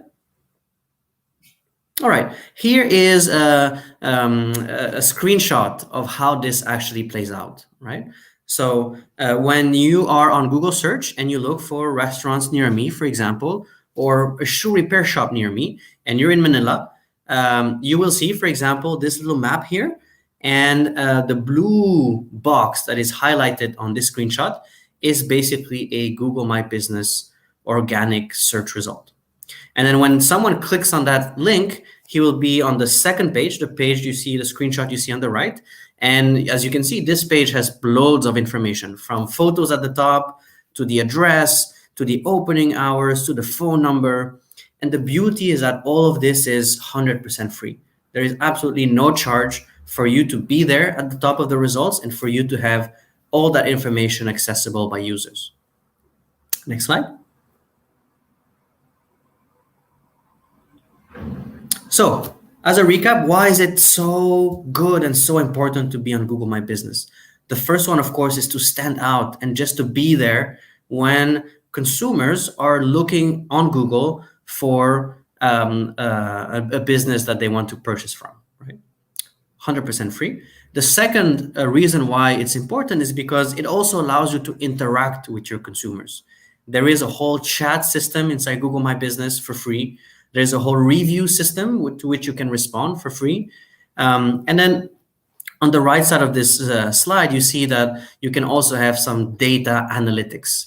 You can actually see how people are discovering your business, what type of searches they're doing on Google to find you. And of course, all of that data is also free, right? So it allows you to stand out, interact with your consumers, and get data analytics for free. All right, next slide. So as you can see here on this screenshot, on desktop, a Google My Business listing on a search results page is what you see on the right side. Now, it may be a little small for your screen, but you can see Stasia's Bakery. And Stasia's Bakery, with the map, with the pictures, with the name, with the reviews, with the address, this is what we call a Google My Business search organic result, right? And again, all of this is free for Stasia's Bakery to show there. I can assure you, many companies would pay a lot of money to be right there, front and center, with a lot of real estate on Google. But because we believe in small businesses and the ability for everyone to have an online presence, we allow for that whole part to be entirely dedicated to your business for free. Right, next slide. So now let's get a little practical, right? We've seen the theory, we've seen why it's important to get online. We've seen what Google My Business is and what it can do for you. Now let's get our hands dirty and let's actually set up a Google My Business. So for everyone in this call or watching this video later on, if you do not have a Google My Business listing, we're going to set it up together. If you do already have a Google My Business listing, please stay within the call because we'll look at ways to optimize your listing once it's set up. So we'll look at this in a moment. Next slide, please. All right. So first and foremost, to have a Google My Business account, you need a Google account. And a Google account most of the time is a Gmail address, right? So if you have a Gmail address, you have a Google account, and that's the only thing you need to actually set up a Google My Business account. So before we do all those steps, just make sure that you're signed into your Google account. To make sure you are, go to google.com/account on your browser, Chrome, Safari, Firefox, whichever browser you're using. You type in google.com/account and you'll see if you're actually signed in. If you are not signed in, then you need to sign in. But if you don't even have a Google account to begin with, then you need to create one. And we're here in detailing the 5 steps to create a Google account. It's very straightforward. If you go to google.com/account, you'll have the opportunity to tell the system, I do not have a Google account right now.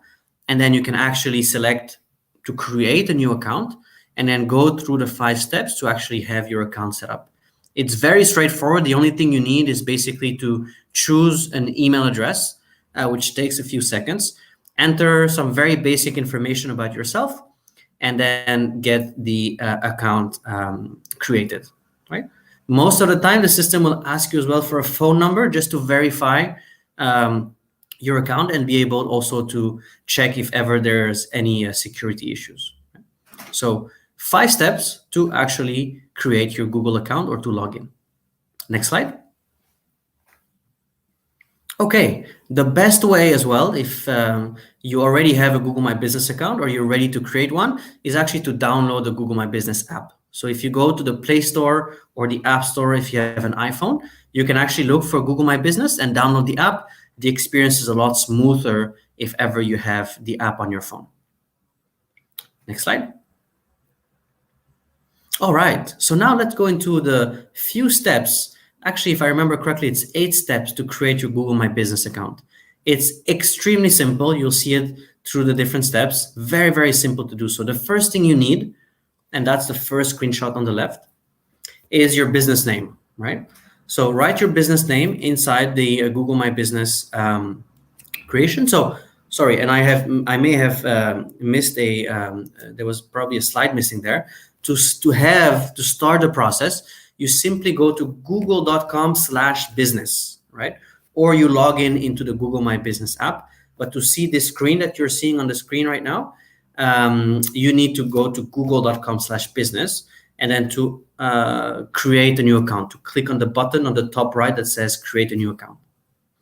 Once you click on that button, you'll see all those steps that are detailed out. So first step, input the name of your business. Very straightforward.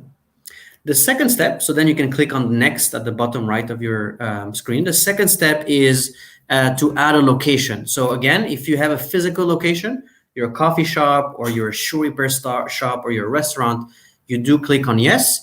If you're just an online business or you just provide services like consulting, then you can say no, and we will not feature an address on your listing. If you do click yes, if you do have a physical location, then the next screen will be to put in your address.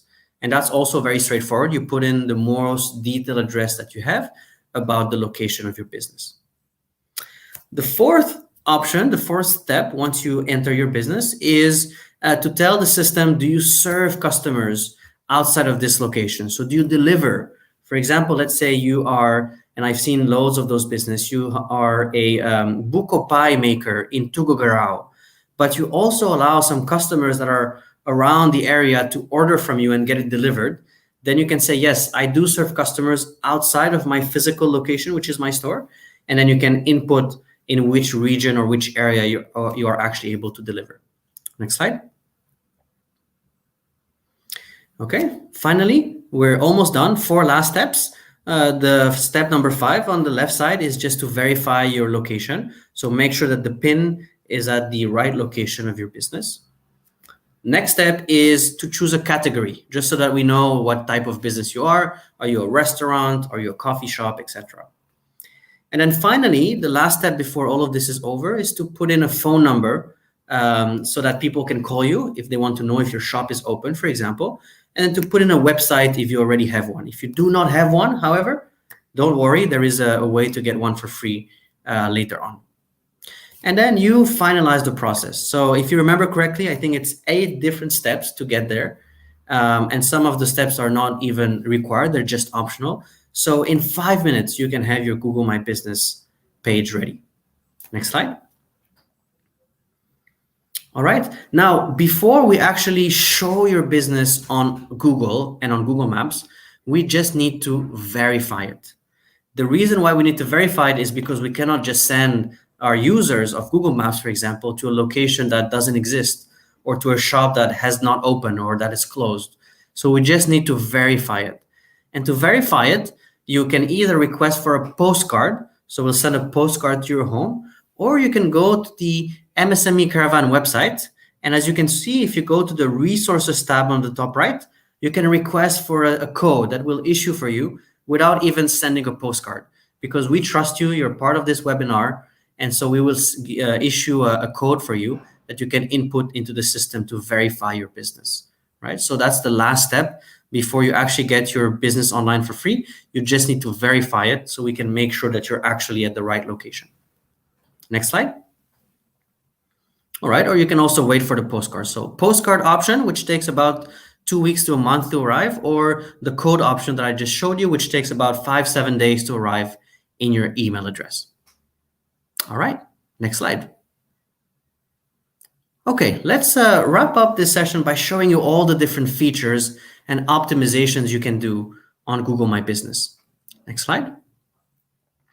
So the first thing, of course, is your business profile. The business profile is the general information about your business, very straightforward. The name of your business, of course, the address, the opening hours, special hours if you have, for example, during weekends, extended hours or shorter hours, a description of your business, a phone number, a website if you have one. So all of the standard information you want to put about your business. And again, this is straightforward, simple to do, and will all be featured on your Google My Business page.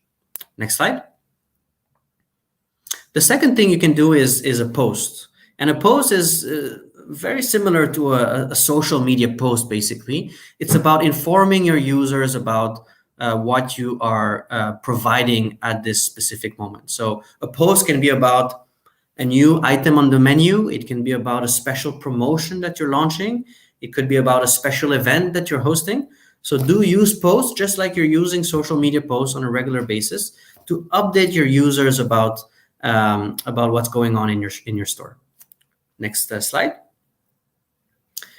Third feature is photos. Just like, again, any online presence, you want to have as many photos as possible. HD photos as much as possible as well.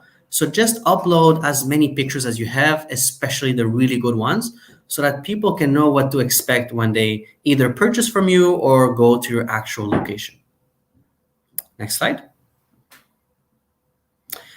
The fourth feature is a website. And you may think that a website is not that important. It is actually very, very important to own your own website. And the beauty of Google My Business, it's a hidden trick that I hadn't shared earlier on, is that we can create a website for you for free, 100% free. The hosting is free, the website is free, the design is free. And that's very simple to do inside your Google My Business page.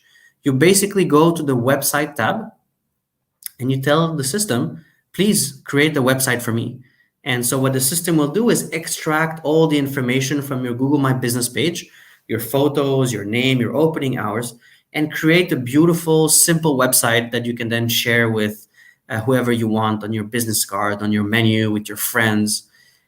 So having a free website is possible through Google My Business. And again, the hosting is also free, so everything is included in this package.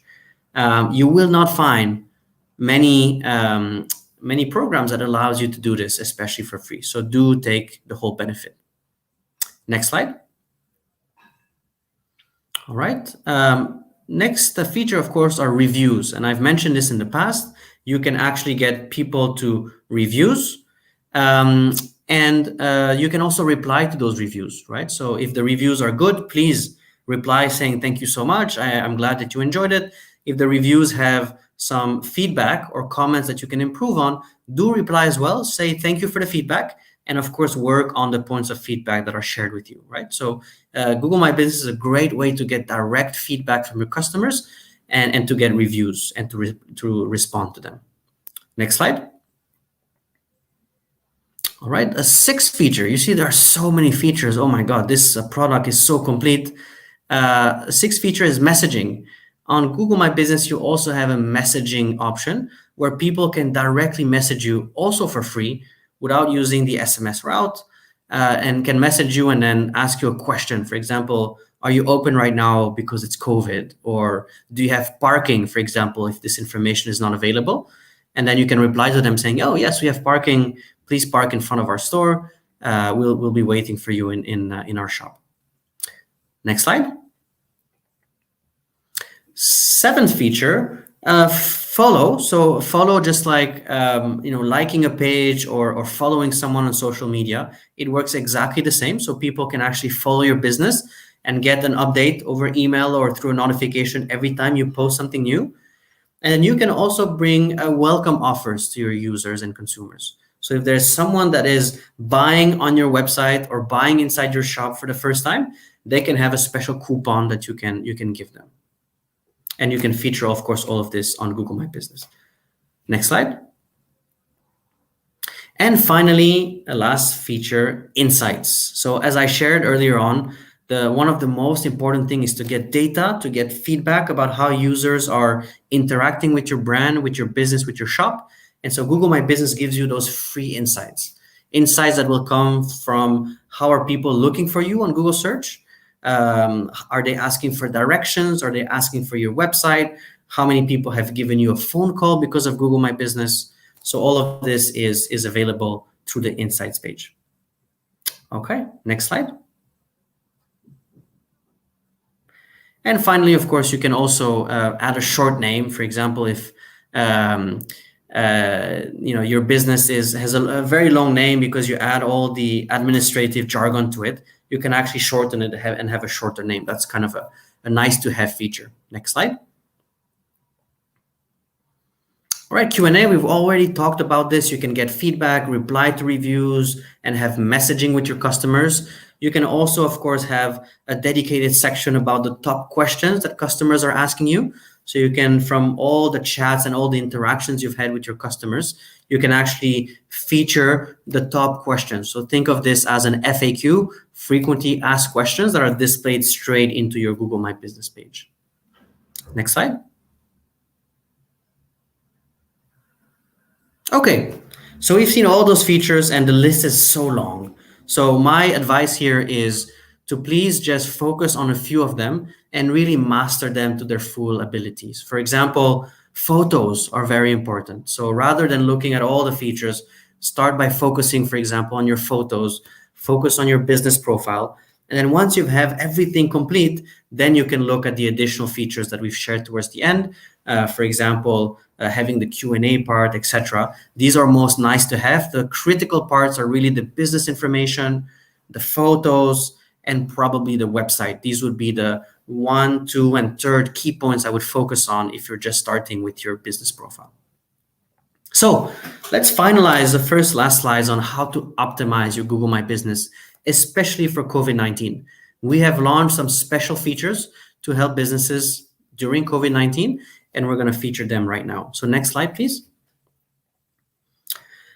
So we first started to think, what is changing because of COVID-19? Well, many things are changing for your business, of course. If you have a physical location, your opening hours are probably changing.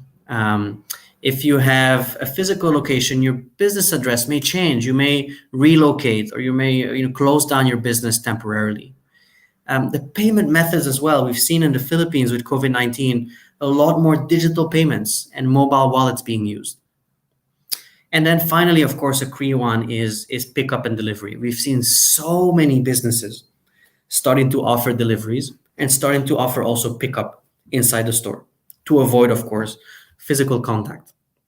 So we've adapted Google My Business based on those things that are changing because of COVID-19. Next slide.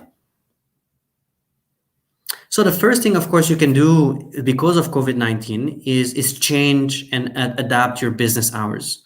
So, for example, unfortunately, if your business is closed temporarily because it cannot operate because of the restrictions, then you can definitely mark it as temporarily closed. We used not to allow this. Your business was either open or closed, but now we allow you to say we're closed temporarily while the pandemic is underway. So you can definitely adapt that first thing. Next slide. The second one is, of course, you can add features about how your business, especially if you're a restaurant or have a physical store, is adapting to the pandemic. And so, for example, you have the ability to add some attributes to your business. For example, if you do offer delivery, then you can tick the delivery box and people will know that they can get their items delivered. If you offer curbside pickup, if people can actually pick up things from your store, you can also indicate it there, and it will be featured, as you can see on the right side of the screen. It will be featured prominently in your Google My Business page. Next slide. Of course, it's really important to make sure that your phone number is up to date, because people are probably going to call you before they do anything with your business, given the uncertainty of COVID-19. So, of course, we want to make sure that you double check your phone number so that people can really get in touch with you if they have any questions. Next slide.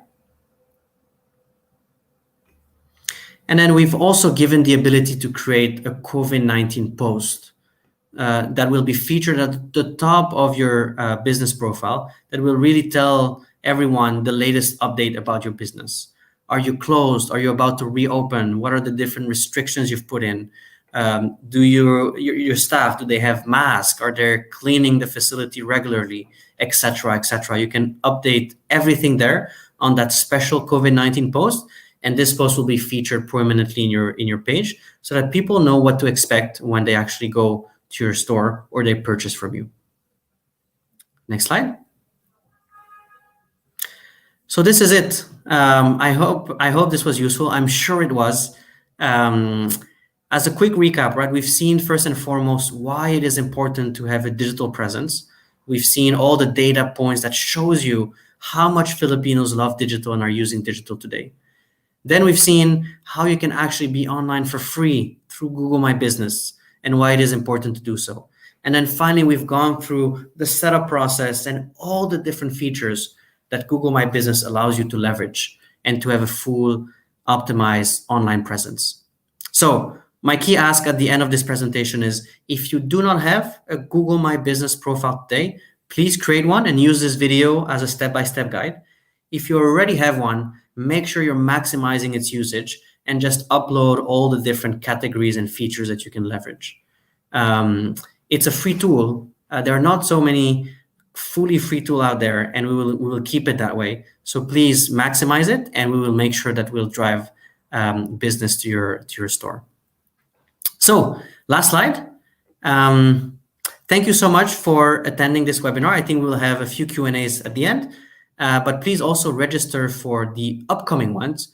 We have a really, really good lineup of speakers and trainings. So just go to g.co/grow/MSME Caravan, and you'll have all the details of the programs that are upcoming for the Philippines. Thank you so much. And I think, John, we may have a few questions.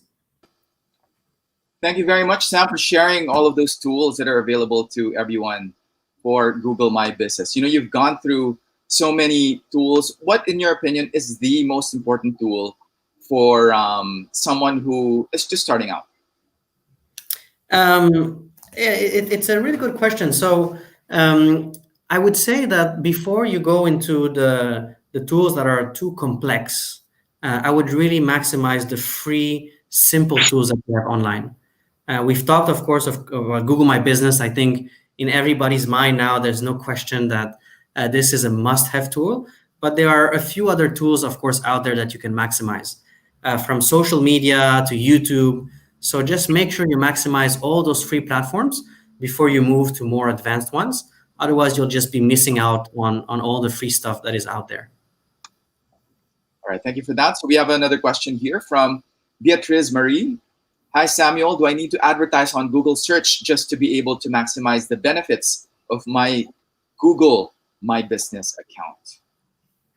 Thank you, Beatrice, for this question. It's a really, really good one. And the answer is very simple. The answer is no. There is no obligations to advertise at all for Google My Business. Think of it that way, right? Google My Business is a way for us to give a free access to the internet to every businesses out there. It's also a great way for us to have updated information we can give to the users. So we give it for free because we also want to have the most updated business information about your own business, so that when a Filipino is doing a search, we can actually direct them to the right location. We can actually show them the updated information so that they also, as a user, have a great user experience on our platform. So it's a win-win situation. It's a win situation for you as a business. It's 100% free. There's no need to advertise.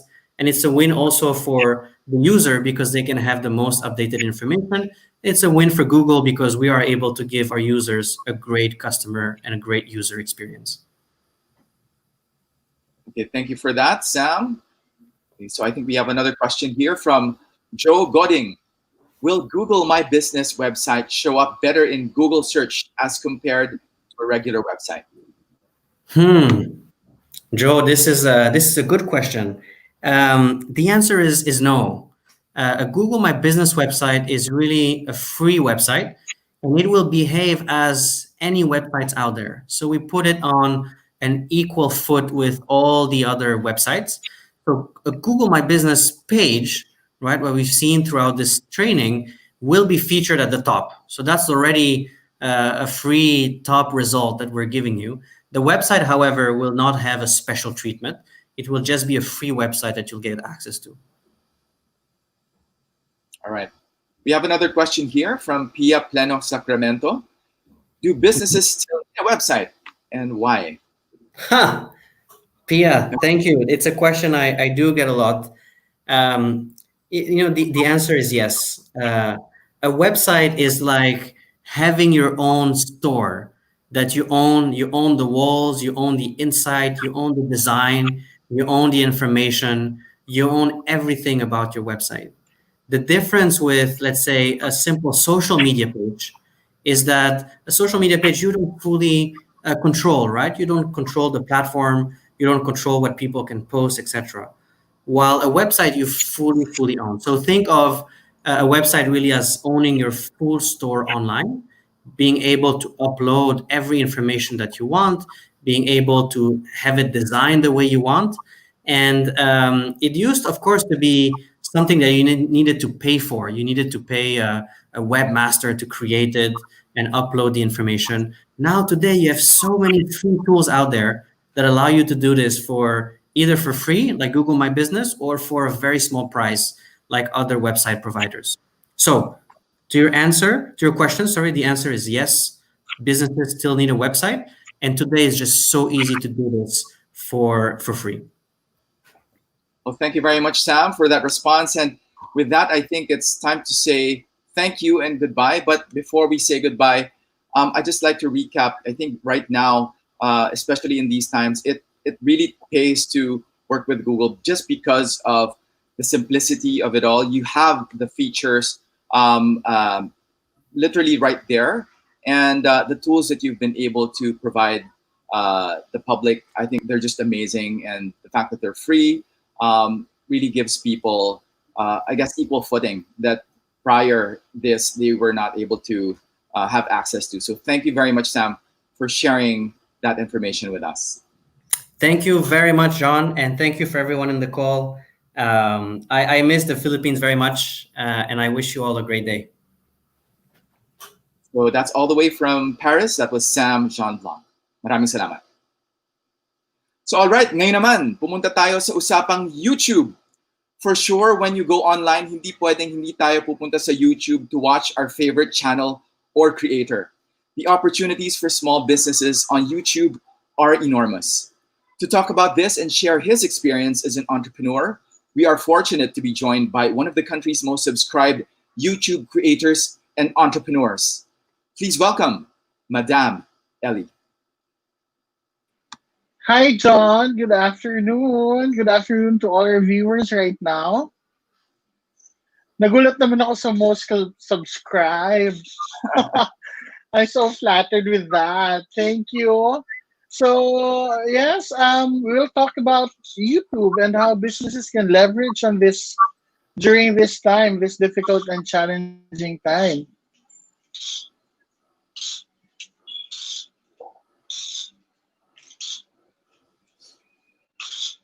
Hello, John. Go ahead, please. Okay, so okay, let's begin. Let's begin with our presentation. So before we officially start, I'd like to introduce myself. I am Madam Elnie.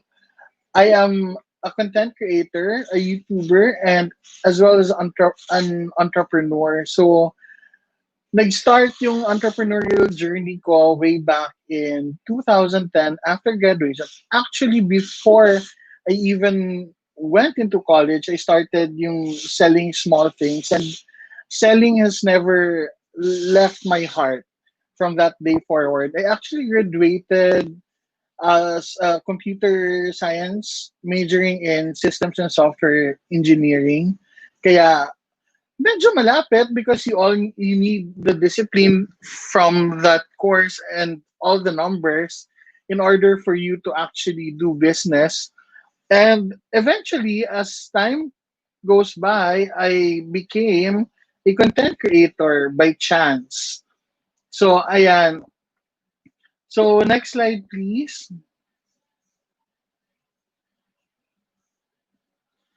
So let's talk about right now the power of YouTube in helping small businesses.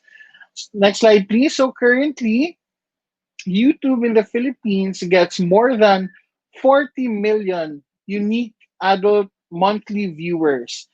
So ano mo ibig sabihin yan? There is a potential for your business to be discovered and for you to actually promote it effectively in the YouTube platform. Why? Next slide, please. Because 50% of those unique viewers are aged 18 to 34. So, what does this mean for businesses? This age is actually the age that has the most buying power and those people who can actually make buying or purchase decisions online. So kung ako yung tatanungin nyo, this 18 to 34 years old has the economic capacity to actually purchase from you or buy from your business. So these are our viewers right now. 50% of them are actually aged between 18 to 34 years old. So let's move forward. Next slide, please. Aside from that, we also saw a growth of 50% plus on watch time. So ano ibig sabihin ng watch time? When we talk about YouTube, when we talk about the videos that we post there, it's not about just the number of views that matter, but also the length of time that people watches those videos. So yung ginugugol nilang oras at panahon watching a specific content. So ibig sabihin, the time that they consume understanding and digesting a video has grown to 50% more. And that's a great opportunity, not just for us content creators, but also for small business owners.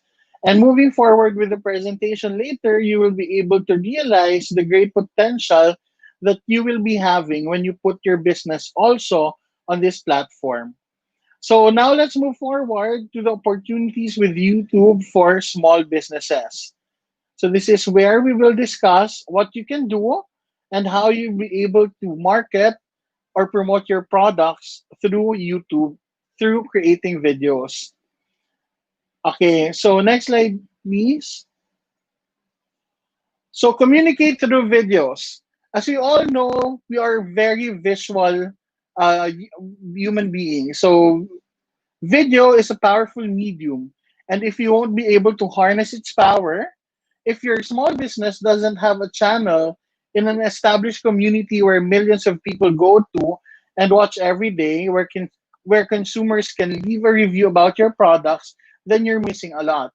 And video production nowadays, it's not that difficult. It's not that complicated because There are available software, there are available tools already for you to use in order to create your videos. Even on your smartphone, you can already create your own videos.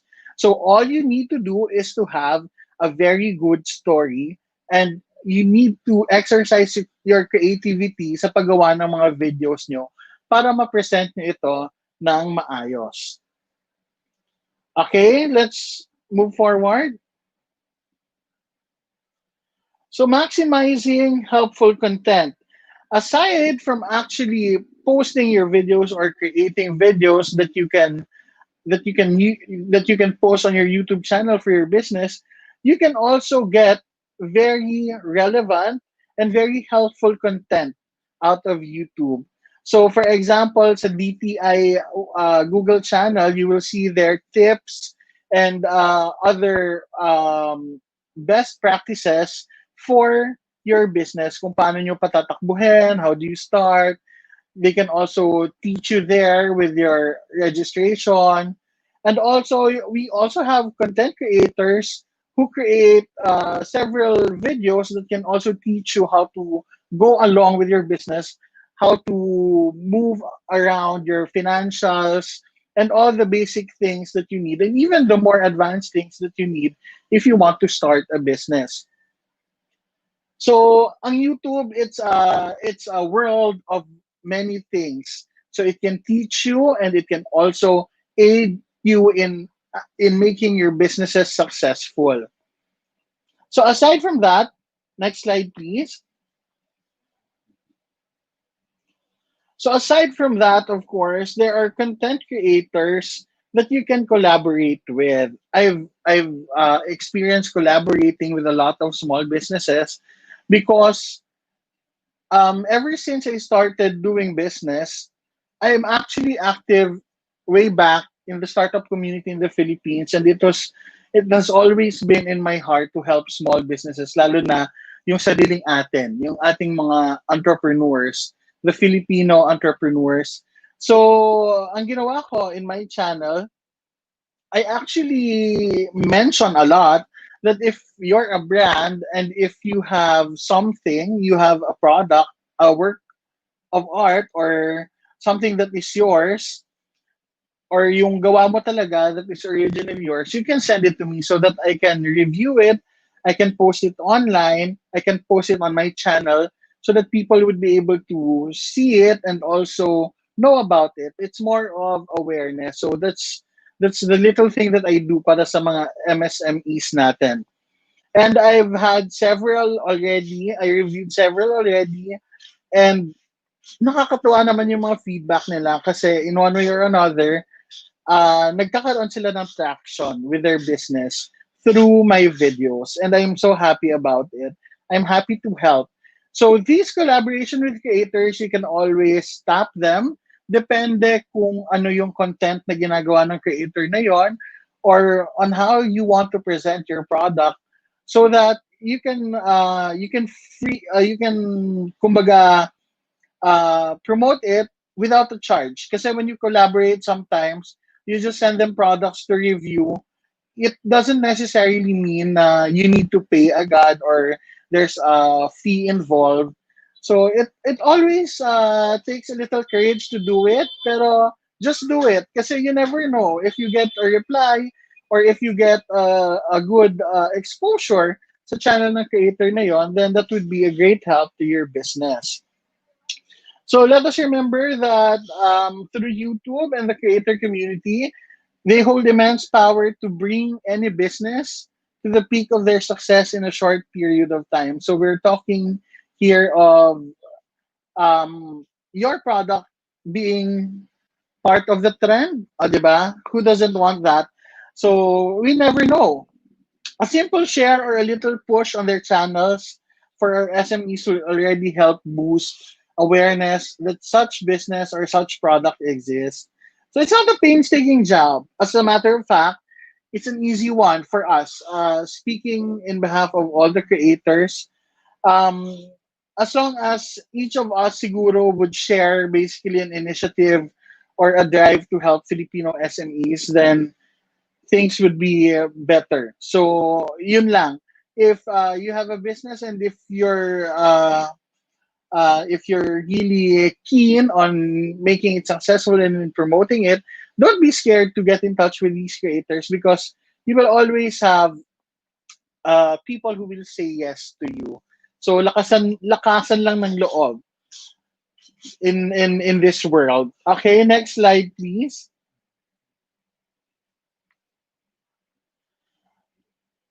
Okay, so let's do the key takeaway. So if you really want to utilize YouTube, it's very easy to start. So what do? You simply open a channel. Next slide, please. Okay. So you simply open a channel. If you have a Google account already, it's very simple. You just go to youtube.com, and then you can start uploading your videos if you already have. You can start creating one, and you can promote it through your various social media accounts, so that you can have a better reception as well sa mga audience nyo, sa mga viewers nyo about your product. So gandahan nyo na lang, be very creative about it. You can also utilize the YouTube community page. If you'll browse through YouTube, my community page done, where you can also post pictures of your products and get engagement from your viewers or from your subscribers. And also, syempre, collaborate. Collaboration is something that we need right now during this difficult time, most challenging time. And sabi ko nga kanina, it don't be scared. Just go for it. Just message your target YouTubers or target content creators if they can, in one way or another, help you promote your product or promote your services or brand online or on their channels. Um, and lastly, for consumers, for our viewers who are as well consumers of these products, it's always best if you can also provide positive feedback or recommendations. Kasi this is what we need more, yung talagang feedback that makes sense, yung mga feedback that can help a business grow. Let's support each other. Let's help each other instead of um of bashing or providing negative thoughts. Why don't we provide good feedback or positive feedback to all our business owners, to the businesses that we encounter online, so that they can better improve their services or their products?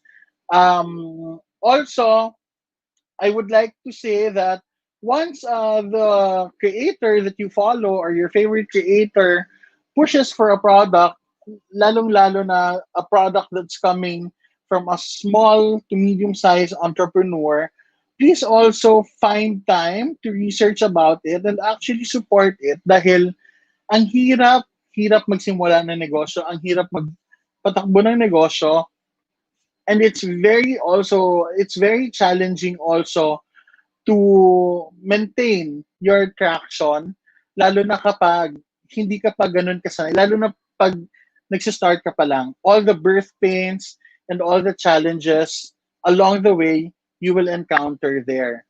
And I've personally encountered it. Regardless, di ba, content creator na ako, even I encountered it, and I'm still encountering it because I just recently opened a drop shipping business. Kami ni Baby Boy, kaming dalawa. And we learn a lot. Every day, there are new learnings. So please, we will appreciate your good feedback or your constructive comments on the products that we have. So, yon, for our consumers. Okay? So, that's basically it. It's a short presentation coming from a content creator who's also an entrepreneur. And I hope na may nakuha kayo or may natutunan kayo. And I just want to say that YouTube is a great platform for your business as well. And it is free. Please do maximize it.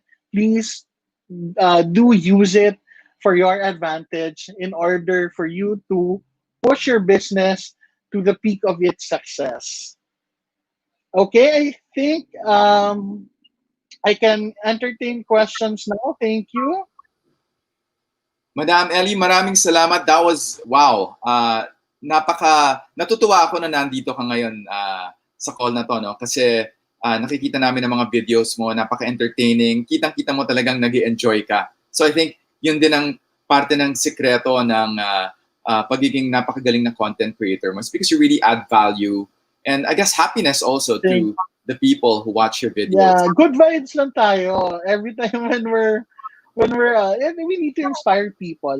It's a very challenging time right now. So, diba, good vibes lang dyan.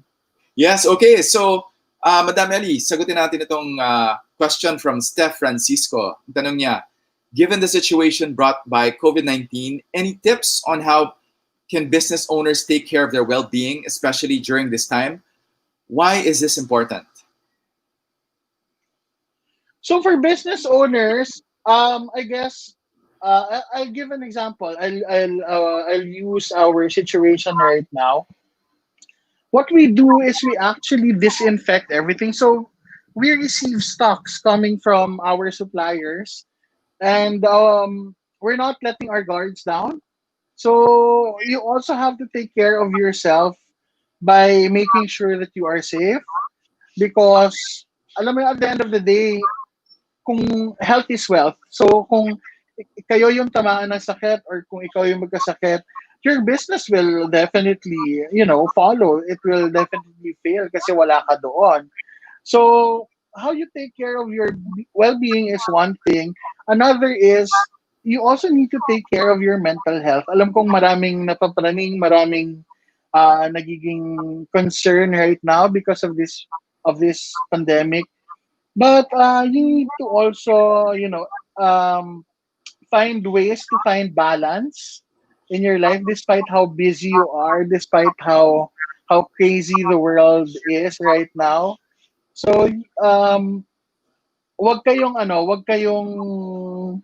matakot, most especially if you follow the basic health protocols that we have. Very, very good And advice. this is very important kasi, di ba? This is very important because your business is actually you. Exactly. Lalo na mga content creators, no, talagang it really is reliant on your health, your wellness to be able to create the content that you can. Kasi syempre, kung hindi naman tayo healthy, hindi natin malalabas din yung content natin. No? So, Yes. meron tayong next question here from Paula Pleno. What is your advice to those who want to start their own business? Nakakatawa because a lot of people are asking me that also, even my viewers. And I always say, just start, it's always the most challenging thing to do, to start. So you just have to start. Kasi, lalo na if you already have an idea, sometimes kasi you go analysis paralysis with your idea. So the more you think about it, the more that you don't do anything about it. So you're stuck. So if you have an idea of something, you have to start. Start small. Siyempre, hindi ka naman pwede mag-start na bigla and malaki na agad. So you have to start small, baby steps, and then you learn along the way because no one can really tell you what can happen along the way. Wala siyang exact science. No one can predict na magiging ganito yan, magiging ganito. Some products, they release it today, then tomorrow, it becomes a trending product.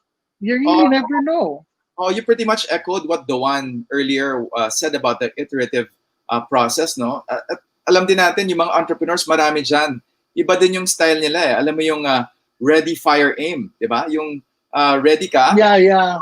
titira ka muna, kahit hindi pa perfect, pero pagkatapos nun, tsaka ka aasinta kung ano talaga yung Yes. produkto mo. Yes, because you don't really know how people would react to your product or to your business at first. So, ikaw yung mag-adjust as an entrepreneur. You need to be very fluid. You need to be very, you dance with whatever that comes. That's why you have to start. Because, Business is a dance. you have to start because that's the only way that you'll know what to do. Sa tingin ko sa'yo, Zumba. Zumba yung dance na yon, Madam Ellie. Yeah. Well, that's the fun thing about being diba? Parang lagi kang everyday na sa roller coaster ride. Right. Okay, sige. Meron tayong isa pang question dito from Kim Luces. While this is a difficult moment for all of us, what are some of the opportunities that are available to small businesses that they can leverage?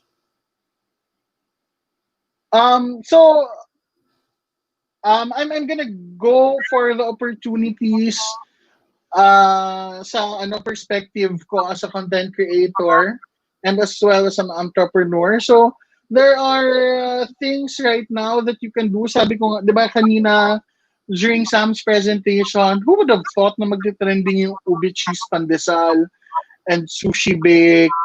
So these are things that we did. Actually, sa Pilipinas lang yan, yung mga sushi bake. So these are things, sample opportunities that we can always leverage on. So we can leverage on our uniqueness. So we can leverage on our creativity, not just sa artworks, but also when it comes to food.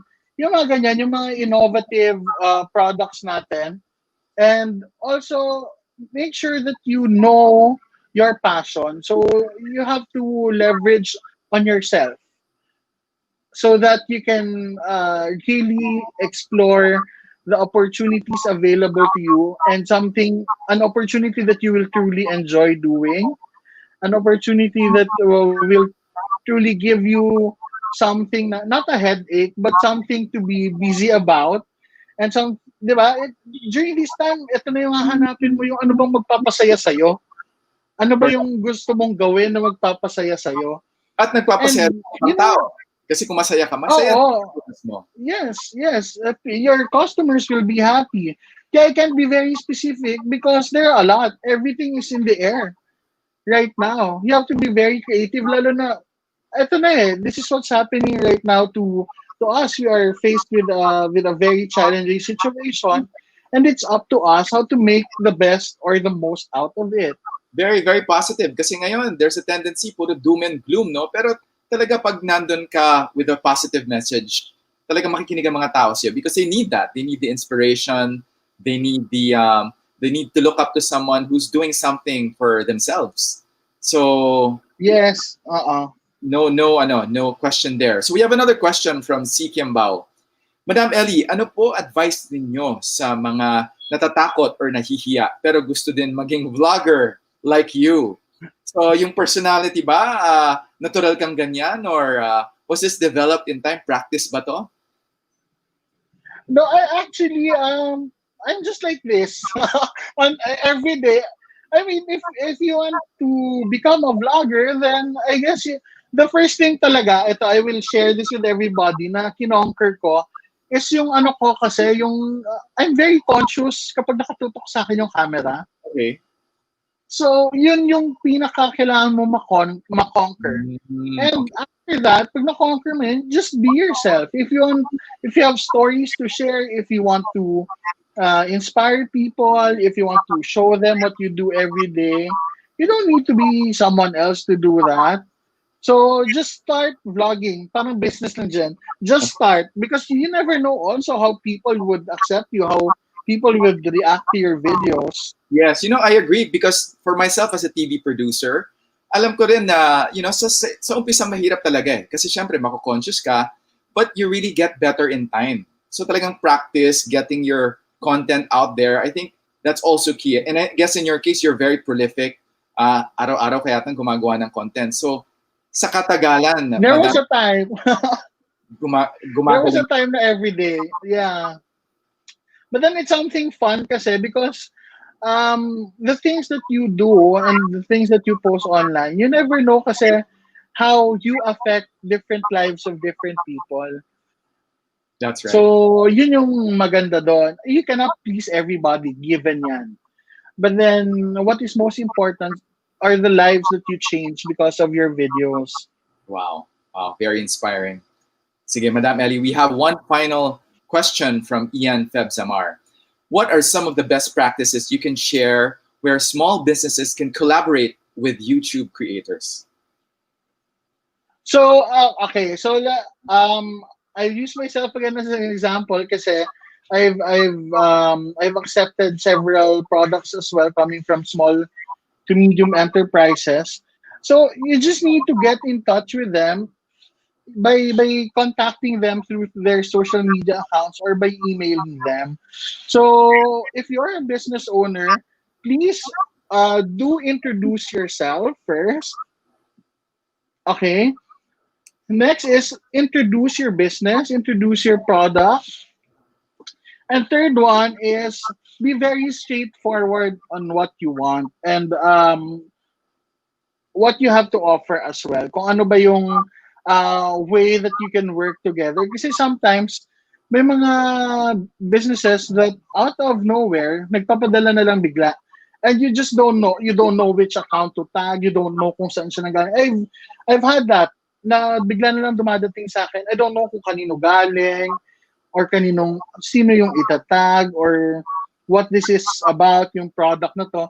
So make sure that you communicate properly with the creator that you want to collaborate with. And this is very true and gusto ko lang din na sabihin to here. Don't expect too much. Okay, mag-expect that you will always get a yes. Don't expect that you will always get a reply kasi some of these creators, they receive, if not hundreds, thousands of messages a day.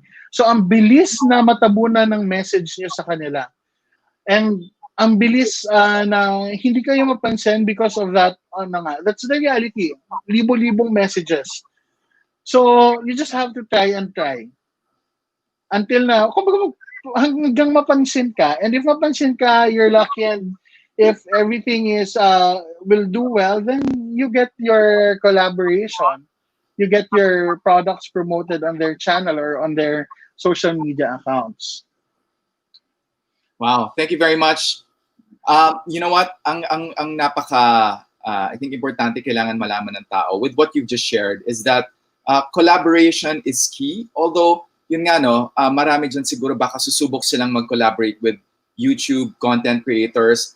If they do not get a response, there's a reason. Maybe it's not about you. Maybe busy lang yung content creator. But what's important is that, as you shared, for people to try. Because when you have collaboration, you can work with other people. And that really is key to how we can succeed online. Yes. So na-inspire ako, Madam Yes, Ellie, these days, mag-collaborate din tayo sa The Final Pitch. Of course, John. Siyempre. Yun na nga. At the end of the day, you just have to do everything for your business to succeed. Okay. Maraming salamat, Madam Ellie. Thank you for joining us Thank today. you too, John. Viewers natin today. Maraming salamat. So, these are tough times even for our MSMEs. The pandemic has hit small businesses painfully. This afternoon, we invited some MSMEs around the country to share their story and how they started and how they coped with the challenges of the pandemic. This is to inspire us and give us a message of hope. Before I introduce them, let's all watch this. I am Dalarich Polot of Dalarich Chocolate House. Hi, I'm Regina Escalin of KanamiSupplies.com. Ako si Arnie Cotexon ng Whitebeard Coffee. I innovated to chocolate bars and other products. Meron akong sariling identity na hindi mo malasahan sa ibang coffee shop dito. Kanami is all about the Philippine products. The masks were very important. So I wanted to pursue them and introduce them to the world. And then came COVID. Naisip ko, how do I make this business survive? Sobrang laki talaga yung demand ng online. I decided to open a store online because I knew it was so hard for me to really go face-to-face with people. I focused on selling it on our website. Google My Business give us insights from our customers and motivate us to develop. I just put in the info that the people need to know about my business and they find me. As a business owner, in order for me to track down kung paano nila nahanap yung store ko, yung answer talaga nila is Google reviews.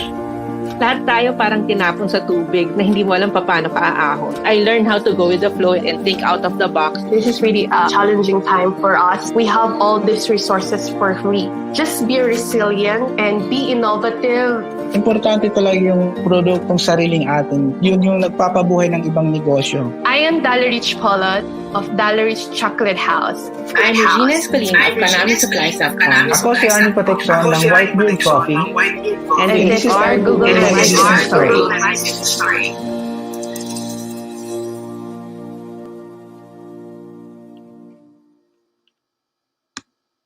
And now I'd like to welcome our guests for today. Dalarich Polot of Dalarich Chocolate House from Bohol. Hi, Dala. Kamusta? Hello, John. Good evening. I'm Hapon, and hello to everyone watching for this webinar. Okay, our next guest is Regina Escolin of Kanami Supplies from Quezon City. Hi, Regina. Hello, everyone. Good afternoon. Hi, John. Hi, everyone. Good afternoon. And finally, we have from Siargao, all the way from Siargao, Arnie Cotexon of Whitebeard Coffee. Hi, Arnie. Hi, good afternoon. Good afternoon, everyone. Okay, so maraming salamat unang-una sa pagpunta dito sa call na to. Alam nyo, napaka-inspiring ang mga stories nyo.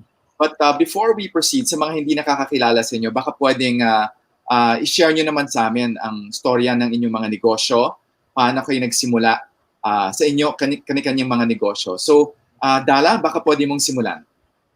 Yeah, hello, everyone. I'm speaking all the way from the island of the Chocolate Hills, Bohol. So my name is Dalarich. Actually, our business started really with my mama. Si mama talaga nag-start ng negosyo niya na maliit as a livelihood to help my dad. Kasi yung tricycle driver lang kasi yung papa ko. And then just to send us all to college. But that time, it's not actually registered. It's in 1994 when I was in grade school.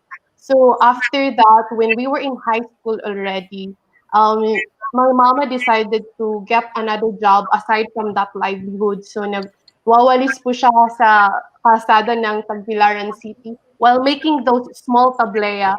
And ako yung taga-deliver ng tableya since I'm a little girl in a grade school. Like growing up, I was looking at my mom, like really working hard for all of us. But I was telling myself, like, you know, in Bohol, we have the Chocolate Hills, but a lot of people, tourists said, there's no chocolate in the Chocolate Hills. Like, I would really wanted to the people know na marami pong kakao dito sa Bohol. But that tablea that, you know, Filipinos are mostly taking for granted because we only have that hot chocolate every morning. We should be proud of it as a Filipino because we can innovate it to chocolate bars. So with the grace of God, I was able to get a scholarship in Belgium. So when I went back, actually, I really learned a lot about cacao, the science behind chocolate and the cacao. And we're so blessed because Philippines has those trees around us and those chocolate trees. And those countries who produces best chocolate we don't have trees, right? But the Filipinos in the Philippines, we have cacao. So when I went home, I put another social enterprise called Ginto Chocolate. So that is innovation of the tablea. But of course, I'm still managing our family business, which is focused mainly on tablea, while that Ginto is focused in the Binto Bar chocolate. And it's a really long journey and, you know, a lot of challenges also in our way, but we overcome that with a lot of prayers, a lot of hard work. And yeah, last year, I just want to tell, like, you know, we got the award of that tablea and sweetened chocolate in the Academy of Chocolate Awards. It's a gold, and, you know, with the efforts also for our community, with the farmers, we got 2 international awards also last year. And yeah, and this pandemic happened. Wow, congratulations, Dala, for all of the success. You did not start with the proverbial spoon in your mouth. Napaka-ganda, napaka-inspiring na story. So, Reg, mapunta ako sa iyo. Can you share with us the story of how you started your business? Yeah, actually, Kanami is just an offshoot of my original business. It's the La Roca Muebles. So, years ago, I started a marble business with my life partner who lives in Romblon. So, we started the marble business kasi nakita ko nung umikot kami sa Romblon, parang ang daming mga nakasarang factories. So, I started it online, but eventually, we did exports na. So, kinlose ko na yung online. And then the pandemic happened. So aside from the marble, I also have a lot of other businesses with my other friends. So parang inisip ko, ilagay ko na lang sila sa isang website. Kasi paano ako makakabenta kung hindi makalabas yung mga tao? Hindi rin ako makalabas. So, well, Konami started. And so after that, excuse me, parang nagkaroon na siya ng character. So parang I made a decision. Kasi anyway, Marble is all about the Philippines also. So sabi ko, dapat ang Konami should be about the Philippines. I want people to see how beautiful the Philippines is. And I want them to see it through my products. So I started with Konami, and then I started with the mask. Kasi kikay ako. I wanted to match my mask with my outfit. So hanap ako sa Google ng mask for myself. And then I found some suppliers. So sabi ko, gusto ko wholesale price. So sabi ko, hindi ba yung mga hindi ko gagamitin, benta ko na lang. So that was a start. I got some mask from Taytay, but then my friend who lives in Ilocos said, baka gusto mo kasi may mga hindi nawalan ng trabaho dahil wala na yung tourism. So baka gusto mong magbenta ng mga mask nila, Inabel. So sabi ko, sige, 100 muna. But then after that, tuloy-tuloy na. So ang dami na naming mask. So it grew into home goods kasi meron na rin kami mga Inabel na table runner. So I want Konami to be about the Philippines. So yun. Beautiful, beautiful story. Napakaganda ng binahagi mo sa amin ngayon. Now, Arnie, itatanong ko sana kung bakit Whitebeard Coffee ang pangalan ng business mo. Pero siguro hindi ko natatanong yan kasi medyo obvious naman sa itsura mo.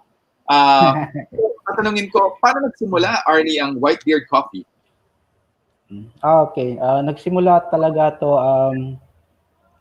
it's already been my dream a few years back. I was working before in Singapore for 10 years, and I was an ex-resident barista in Google Office in Singapore. And then I'm so happy to see familiar faces, Sam and Duan. They are my buddies also in the campus. So I always remember Sam. He always want to order from me his favorite single shot soy mocha. And for Duan, if I can still remember, he always have his double shot black coffee. So yun yun, nakakamiss talaga working in Google Campus. And then ang dami kong natutunan talaga doon inside the office. And 2019, I opened Whitebeard Coffee. Actually, nag-start lang yung shop ko in a few seats only. Kasi yung design talaga ng shop ko is mostly for grab and go. Yung mga surfers, yung mga tourists na gusto mag-island hopping. So eventually, from few tables, from like 5 seats lang yung ma-accommodate ko, and then nag-evolve na yung shop. Until such time, we're able to accommodate around 50 seats. Maximum na yun. But unfortunately, we're still undergoing renovation sana. Parang doon sa preparation ng Holy Week last March, but unfortunately, COVID strike. Pero tuloy-tuloy pa rin yung plano ko. I will never stop building my plans in the future also. And I'm planning to put up another satellite station here in Siargao. Okay. You know what? Naalala ko lang, no? Arnie, na-mention mo si Doan. Last year, bumisita ako sa Google Campus sa Singapore. Nakita ko yung bar na doon, yung coffee bar na yon. Sinabi nga niya, yung mga pinakamagagaling na barista sa buong mundo, hinire daw nila para gumawa ng coffee doon. Yung isa daw magaling na may balbas na wala daw. So, ikaw pala yun. So, sayang hindi ko natikman yung coffee na pinaprepare mo. Pero siguro ngayon, matitikman ko na. All the way here from Siargao, no? Susubukan natin yung produkto mo, Arnie. So, gusto ko malaman din ngayon, no? Maitanong sa inyong tatlo. Anong pinakamalaking, I think, balakid na nangyari or problema na nangyari sa inyo nung Nung magsimula ang lockdown, syempre hindi biro yung nangyari sa atin. Lahat tayo medyo napigla. Nauna muna ito sa Maynila. Eventually, it spread throughout the Philippines. In your experience, how was it like? And what impacted your business, particularly during the lockdown? Maybe all the way up until now. Yeah. John Lee Bohol is actually one of the most tourist destination in the country. So when Bohol was locked down, we don't have actually tourists. We don't have visitors and sales for our chocolate house because we open our chocolate house mainly for the tourists to come to buy our products, and we have that also that factory at the same time, the showroom. So the biggest challenge on that, because since Philippines is archipelago, as they also like islands, we cannot send our products to different parts of where we supply our products. So, but we were able to overcome that through going on focus online and doing those things that we can sell those products online, because we're used to do that, offline most of the time, because we can get sales with the tourists, with the people who buy our products, like hotels, resorts, especially in Bohol, we have those big sales because specifically for the tourists. But when the COVID happened, we were actually like on the first few 1 month on the lockdown. We actually didn't think what we will do at first. Instead, we think on how we can help, and especially with our employees, with our staff. So, but yeah, we were able to overcome that, really going digital, like instead of like having the traditional business that we used to. Yeah, excuse me. For me, ang mahirap nung nagka-COVID, nagka-lockdown is yung hindi ka makakilos. Hindi mo mapuntahan yung supplier mo kasi hindi mo rin makikita yung in-order mo. So minsan mali-mali. Then we had this really big order coming in. So dapat yung delivery niya was like March.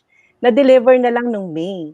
So buti na nang mabait yung customer. But yun nga, it's like you being constricted to your movement, and tapos plus yung mental health mo rin is another issue. I'm sure a lot of people were like panicking na parang ano na ba mangyayari dito. So it was really, really hard. It was really, really hard. But of course, parang you have to find ways, think out of the box, mag-isip ka, parang yeah, it's okay to worry because it makes you let out that adrenaline, but you also have to think after that. Parang kailangan mag-isip ka ng mabilis. So, yun.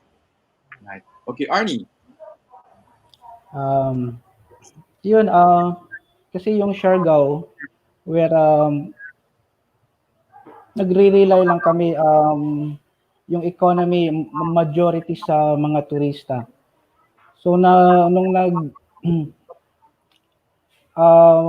nag-strike na yung COVID-19, so slowly yung foot traffic ng shop bumaba, yung daily sales revenue ko naapektuhan, and then yung deliveries ko din, ang daming delays sa mga supplies ko kasi galing sa iba't ibang lugar like Davao for my beans and also for my ingredients nandun sa Cebu.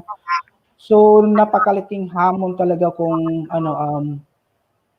paano ko hanapan ng solusyon yan. At yung isa sa pinaka-challenge talaga na naranasan ko is half ng March, nag-renovate kasi ako ng shop. And then not knowing that the president declared a lockdown already sa Philippines. So yun, lahat ng savings ko, lahat ng funds ko nagamit ko doon sa construction. So yun, pero hindi ako nawalan talaga ng pag-asa, patuloy pa rin yung buhay. I always think positively. And then yun nga, sa naririnig natin na ni Dan at saka ni Reg, patuloy pa rin yung negosyo kasi nandun man yung community na sumusuporta talaga sa atin. Kaya nga Whitebeard Coffee is still operating because of the support of local community dito sa isla. Buti naman, very supportive, Arnie, yung local community dyan. Kasi as we all know in business, we cannot do it alone.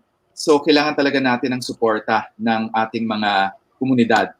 So, right now, okay, can you hear me?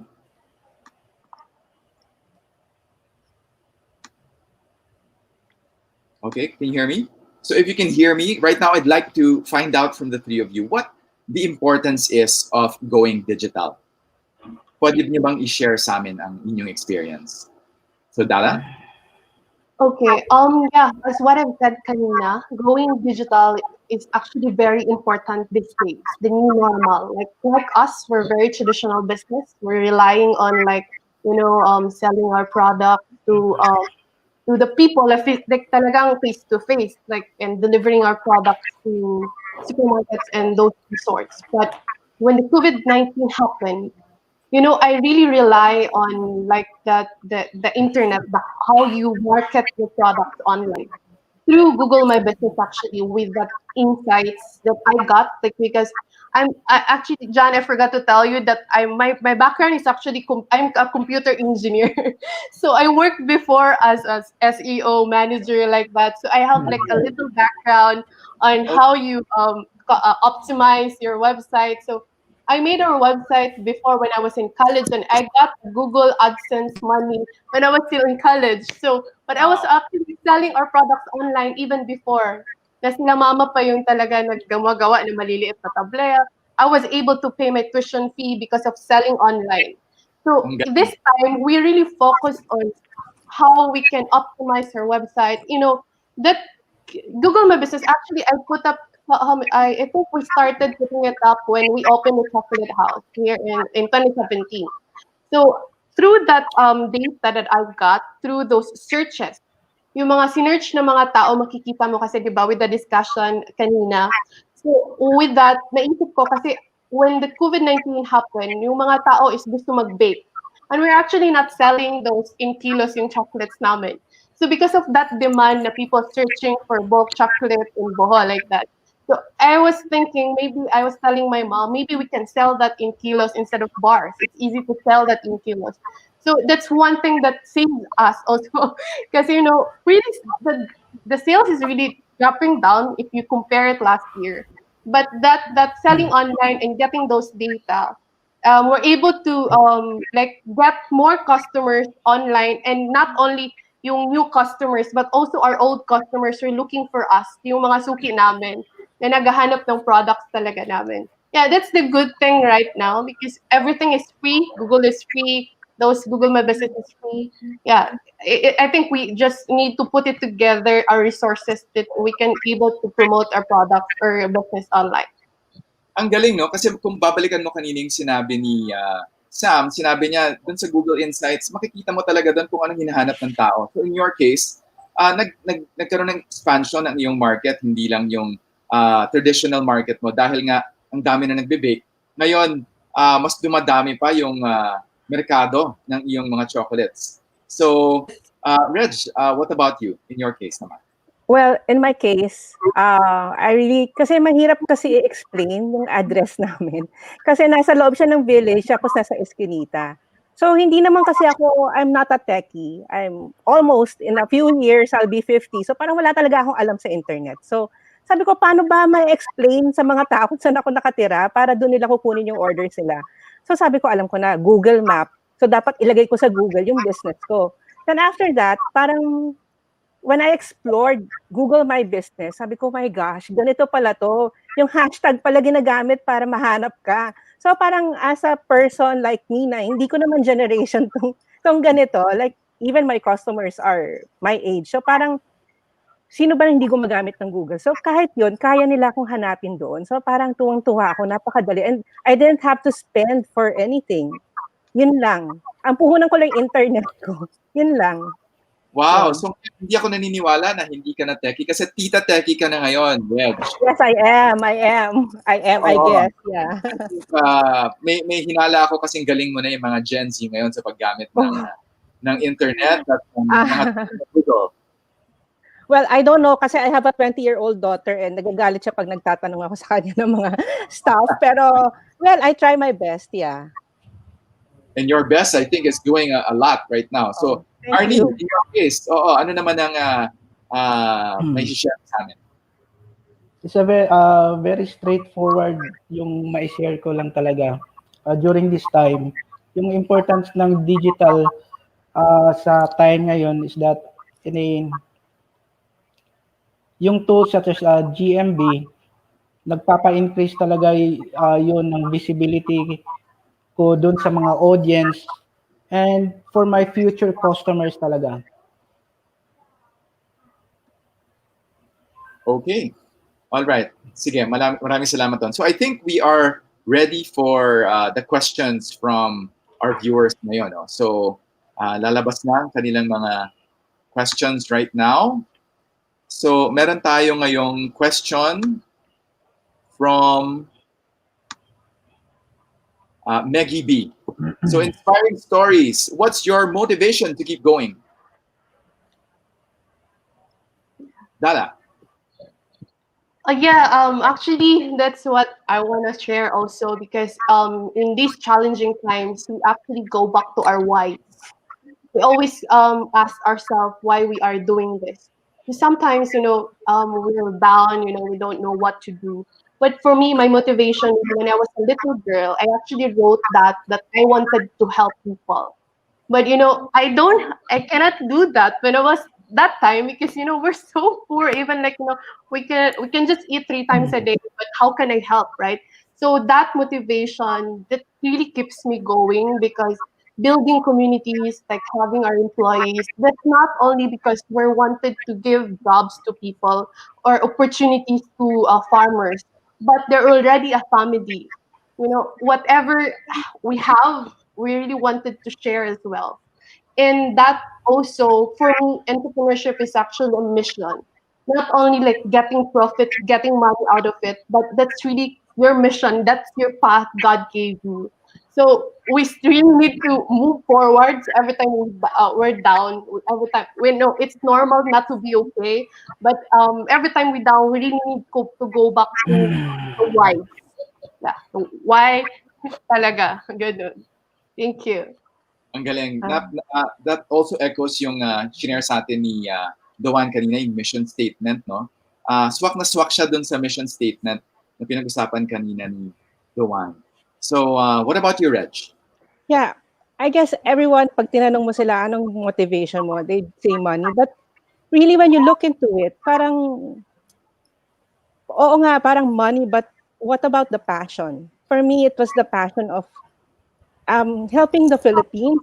Kasi una nakita ko yung marble factory, parang matamlay, tapos yung mga mass sewers sa Kamuning, walang work kasi walang nagpapagawa ng gown. So, for me, it was a motivation, yung tumulong sa iba. Kasi iba yung feeling. It's more than money kasi the money will follow. And then, of course, my kids, because I want them to follow my footsteps. Yan. Galing. Very inspiring. And Arnie, what keeps you going in these times? Lahat tayong mga Filipinos, well-connected talaga tayo sa family natin. So yung family ko talaga, yung pinaka-inspiration ko para ipagpatuloy ko yung negosyo. Nagtatrabaho talaga ako ng maigi. I always wake up 4 a.m. in the morning. So yun, tiyaga lang talaga. And also, I want to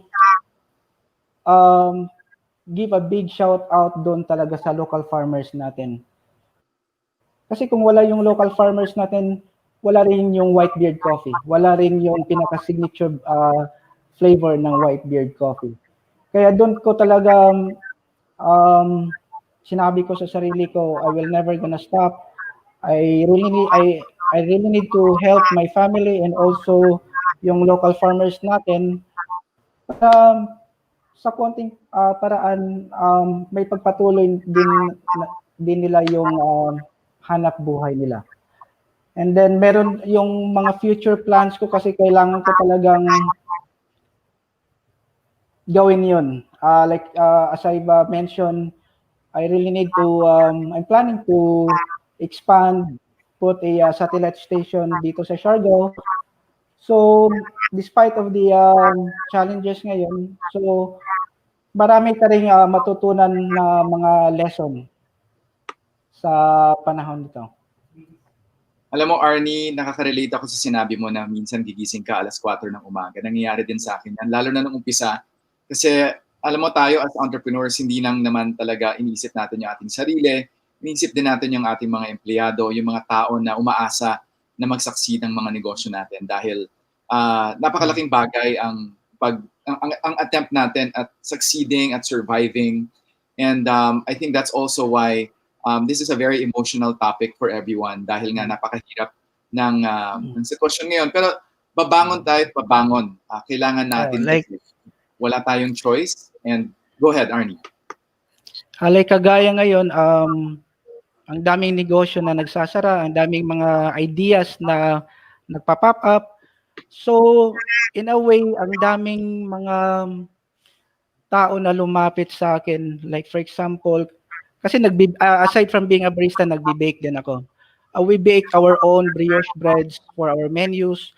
So, meron akong pinikater ngayon na mga individuals, tinutulungan ko sila na i-bake yung buns nila, gagawa sila ng sariling burgers nila for online selling.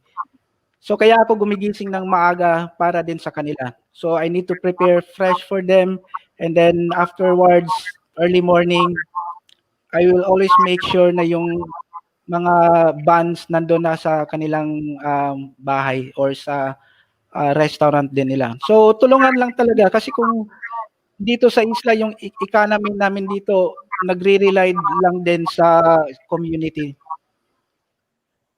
Ang galing, Arnie. Alam mo, yan din yung storya ni Injap Sia ng Mang Inasal. Nung bago siya maging kung sino siya ngayon, talagang ganyan din siya nagsimula. Gigising ka ng maaga dahil kailangan mong gawin lahat to. And in the end, it paid off. So, I'm hoping, Arnie, lahat ng ito, it will pay off for you and all of our entrepreneurs out there na hanggang ngayon nagsisikap na mag-survive dito sa pandemya na to. Pero alam ko marami pang pwede tayong gawin. So, meron tayong isa pang tanong dito from Eileen De La Rosa. What do you think is the most helpful feature of Google My Business? So, si Tita Teki naman, Reg, ano sa tingin mo ang pinaka-helpful na feature ng Google My Business? Doon ako na-amaze. Meron pala siyang, pwede kang gumawa ng sarili mong website without even spending. Kasi may mga namita ko, yung mga gumagawa rin ng mga mask, tinatanong nila ako, gusto nila magkaroon ng website. So at the time, wala akong alam. So, sabi ko, ang alam ko magbabayad ka. But this is so amazing kasi even like teenagers who want to kickstart their business can just, register through Google and have their own website. That's a really big thing for them. Okay. What about you, Dala?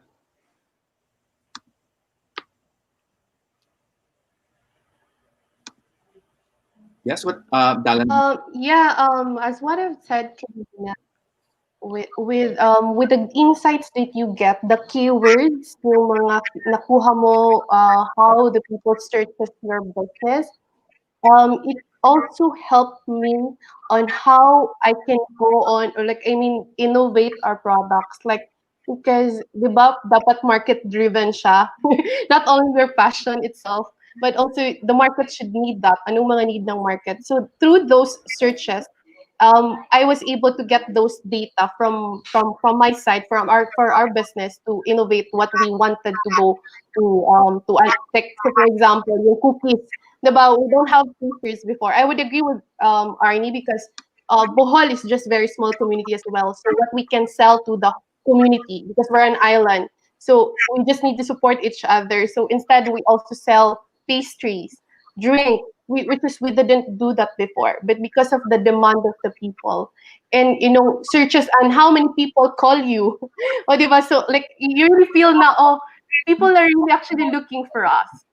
Yun yung parang motivation mo din na ay naghahanap pala talaga ang mga tao sa business namin. I think that's really one of those important na feature ng Google My Business. Okay, what about you, Arnie?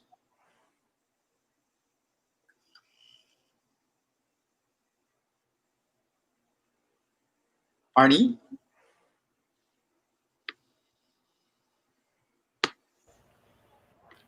Okay, sorry. I accidentally mute the sound. Okay, yung pinaka helpful na features talaga ng GMB is yung Google reviews. Kasi dito most especially sa panahon ngayon sa COVID, ang daming mga turista na pumapasok. Ang daming mga locally stranded individuals na pumapasok dito sa isla, nag-undergo sila ng quarantine. Most of them 14 days, some of them 21 days. So yung mga first timer or hindi pa naka-order doon talaga sa brand ko or sa mga products and services ko, they always based on a track record, because I always ask them, how did you find my shop? And then respond doon sa Google reviews, doon sa GMB. So I think yung reviews talaga, yun yung nagbibigay talaga ng tulong para mabuksan yung pinaka-idea ng brand mo. Okay. Maraming salamat. So feedback is very, very important as always. Okay, so we have one last question. Ito na ang pinakahuling question natin para sa inyo. From Franz Kapati. What would you like to say to other entrepreneurs who are also navigating the challenges of COVID-19? So Dala? Yeah, hopefully I have a stable connection. Parang nawawala kanina. So I would just like to say that, I really believe that Filipinos are very resilient. So kahit anumang bagyo na pinagdaanan natin, anumang pagsubok sa buhay natin, we actually have that thing now, di ba, parang mga Filipinos, we're just like having fun of it. I mean, not like this pandemic, of course, but those things, I don't know if you hear me, guys. Yeah. I think naputol kanina. Okay lang. So yeah, being resilient, because Filipinos have that resilience talaga na attitude, and kahit anumang pagsubok yan. And second is actually, if you have the business, small business, you just need to innovate talaga. Innovate, like do those things, research online what you can improve and what you can use to promote your product. And three is actually prayer talaga. It's believing on Him, because there's really walang anong problema na hindi natin kakayanan with the grace of God, with Him. Yeah, that's it. Thank you. Yeah, well, what I can say is sa mga katulad namin na negosyante, wala talagang madali, lalo na ngayon, ang hirap talaga. First of all, I would like to tell everyone to take care of their mental health. It's no one really talks about it, but right now, I'm sure ang daming mga negosyante na nagpapanik kasi para tayong mga victims ng Titanic na bigla na lang linagay sa tubig na, saan kakakapit, parang gano'n. So just have faith, everything will be okay. Have trust in God, and basta just have passion for it. And one thing that I would like to stress is, Filipinos, wala naman tutulong sa iba sa atin kundi Pilipino rin. So para bang let's just help each other. Parang wag na tayong umasa sa iba. So yun, let's just love we have to love our country more. And finally, Arnie.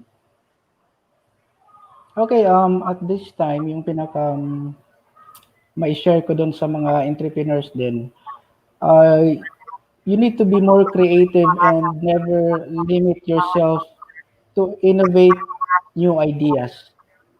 And at the same time, you need a more exposure dun sa digital, such as GMB, and then also do a promotions also in different social media platforms.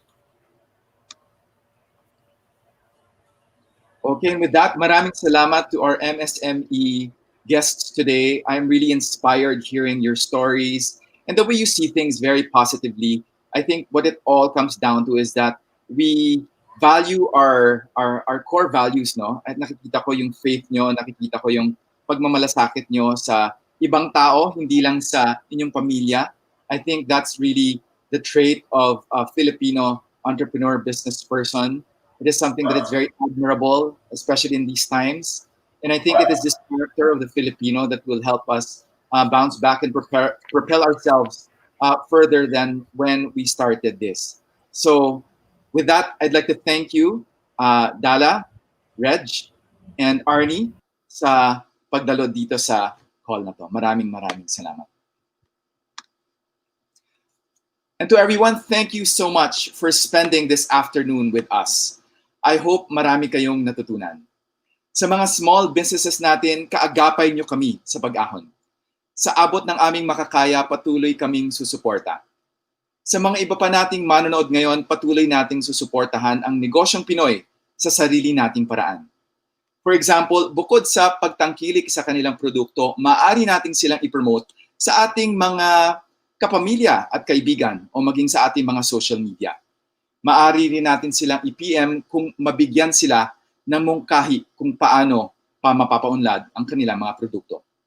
Kaya natin to at tulong-tulong tayo. Please continue to stay safe and healthy. Please always wear your mask, wash your hands, and practice physical distancing at all times. Thank you so much. This has been John Aguilar, at mabuhay ang negosyong Pinoy.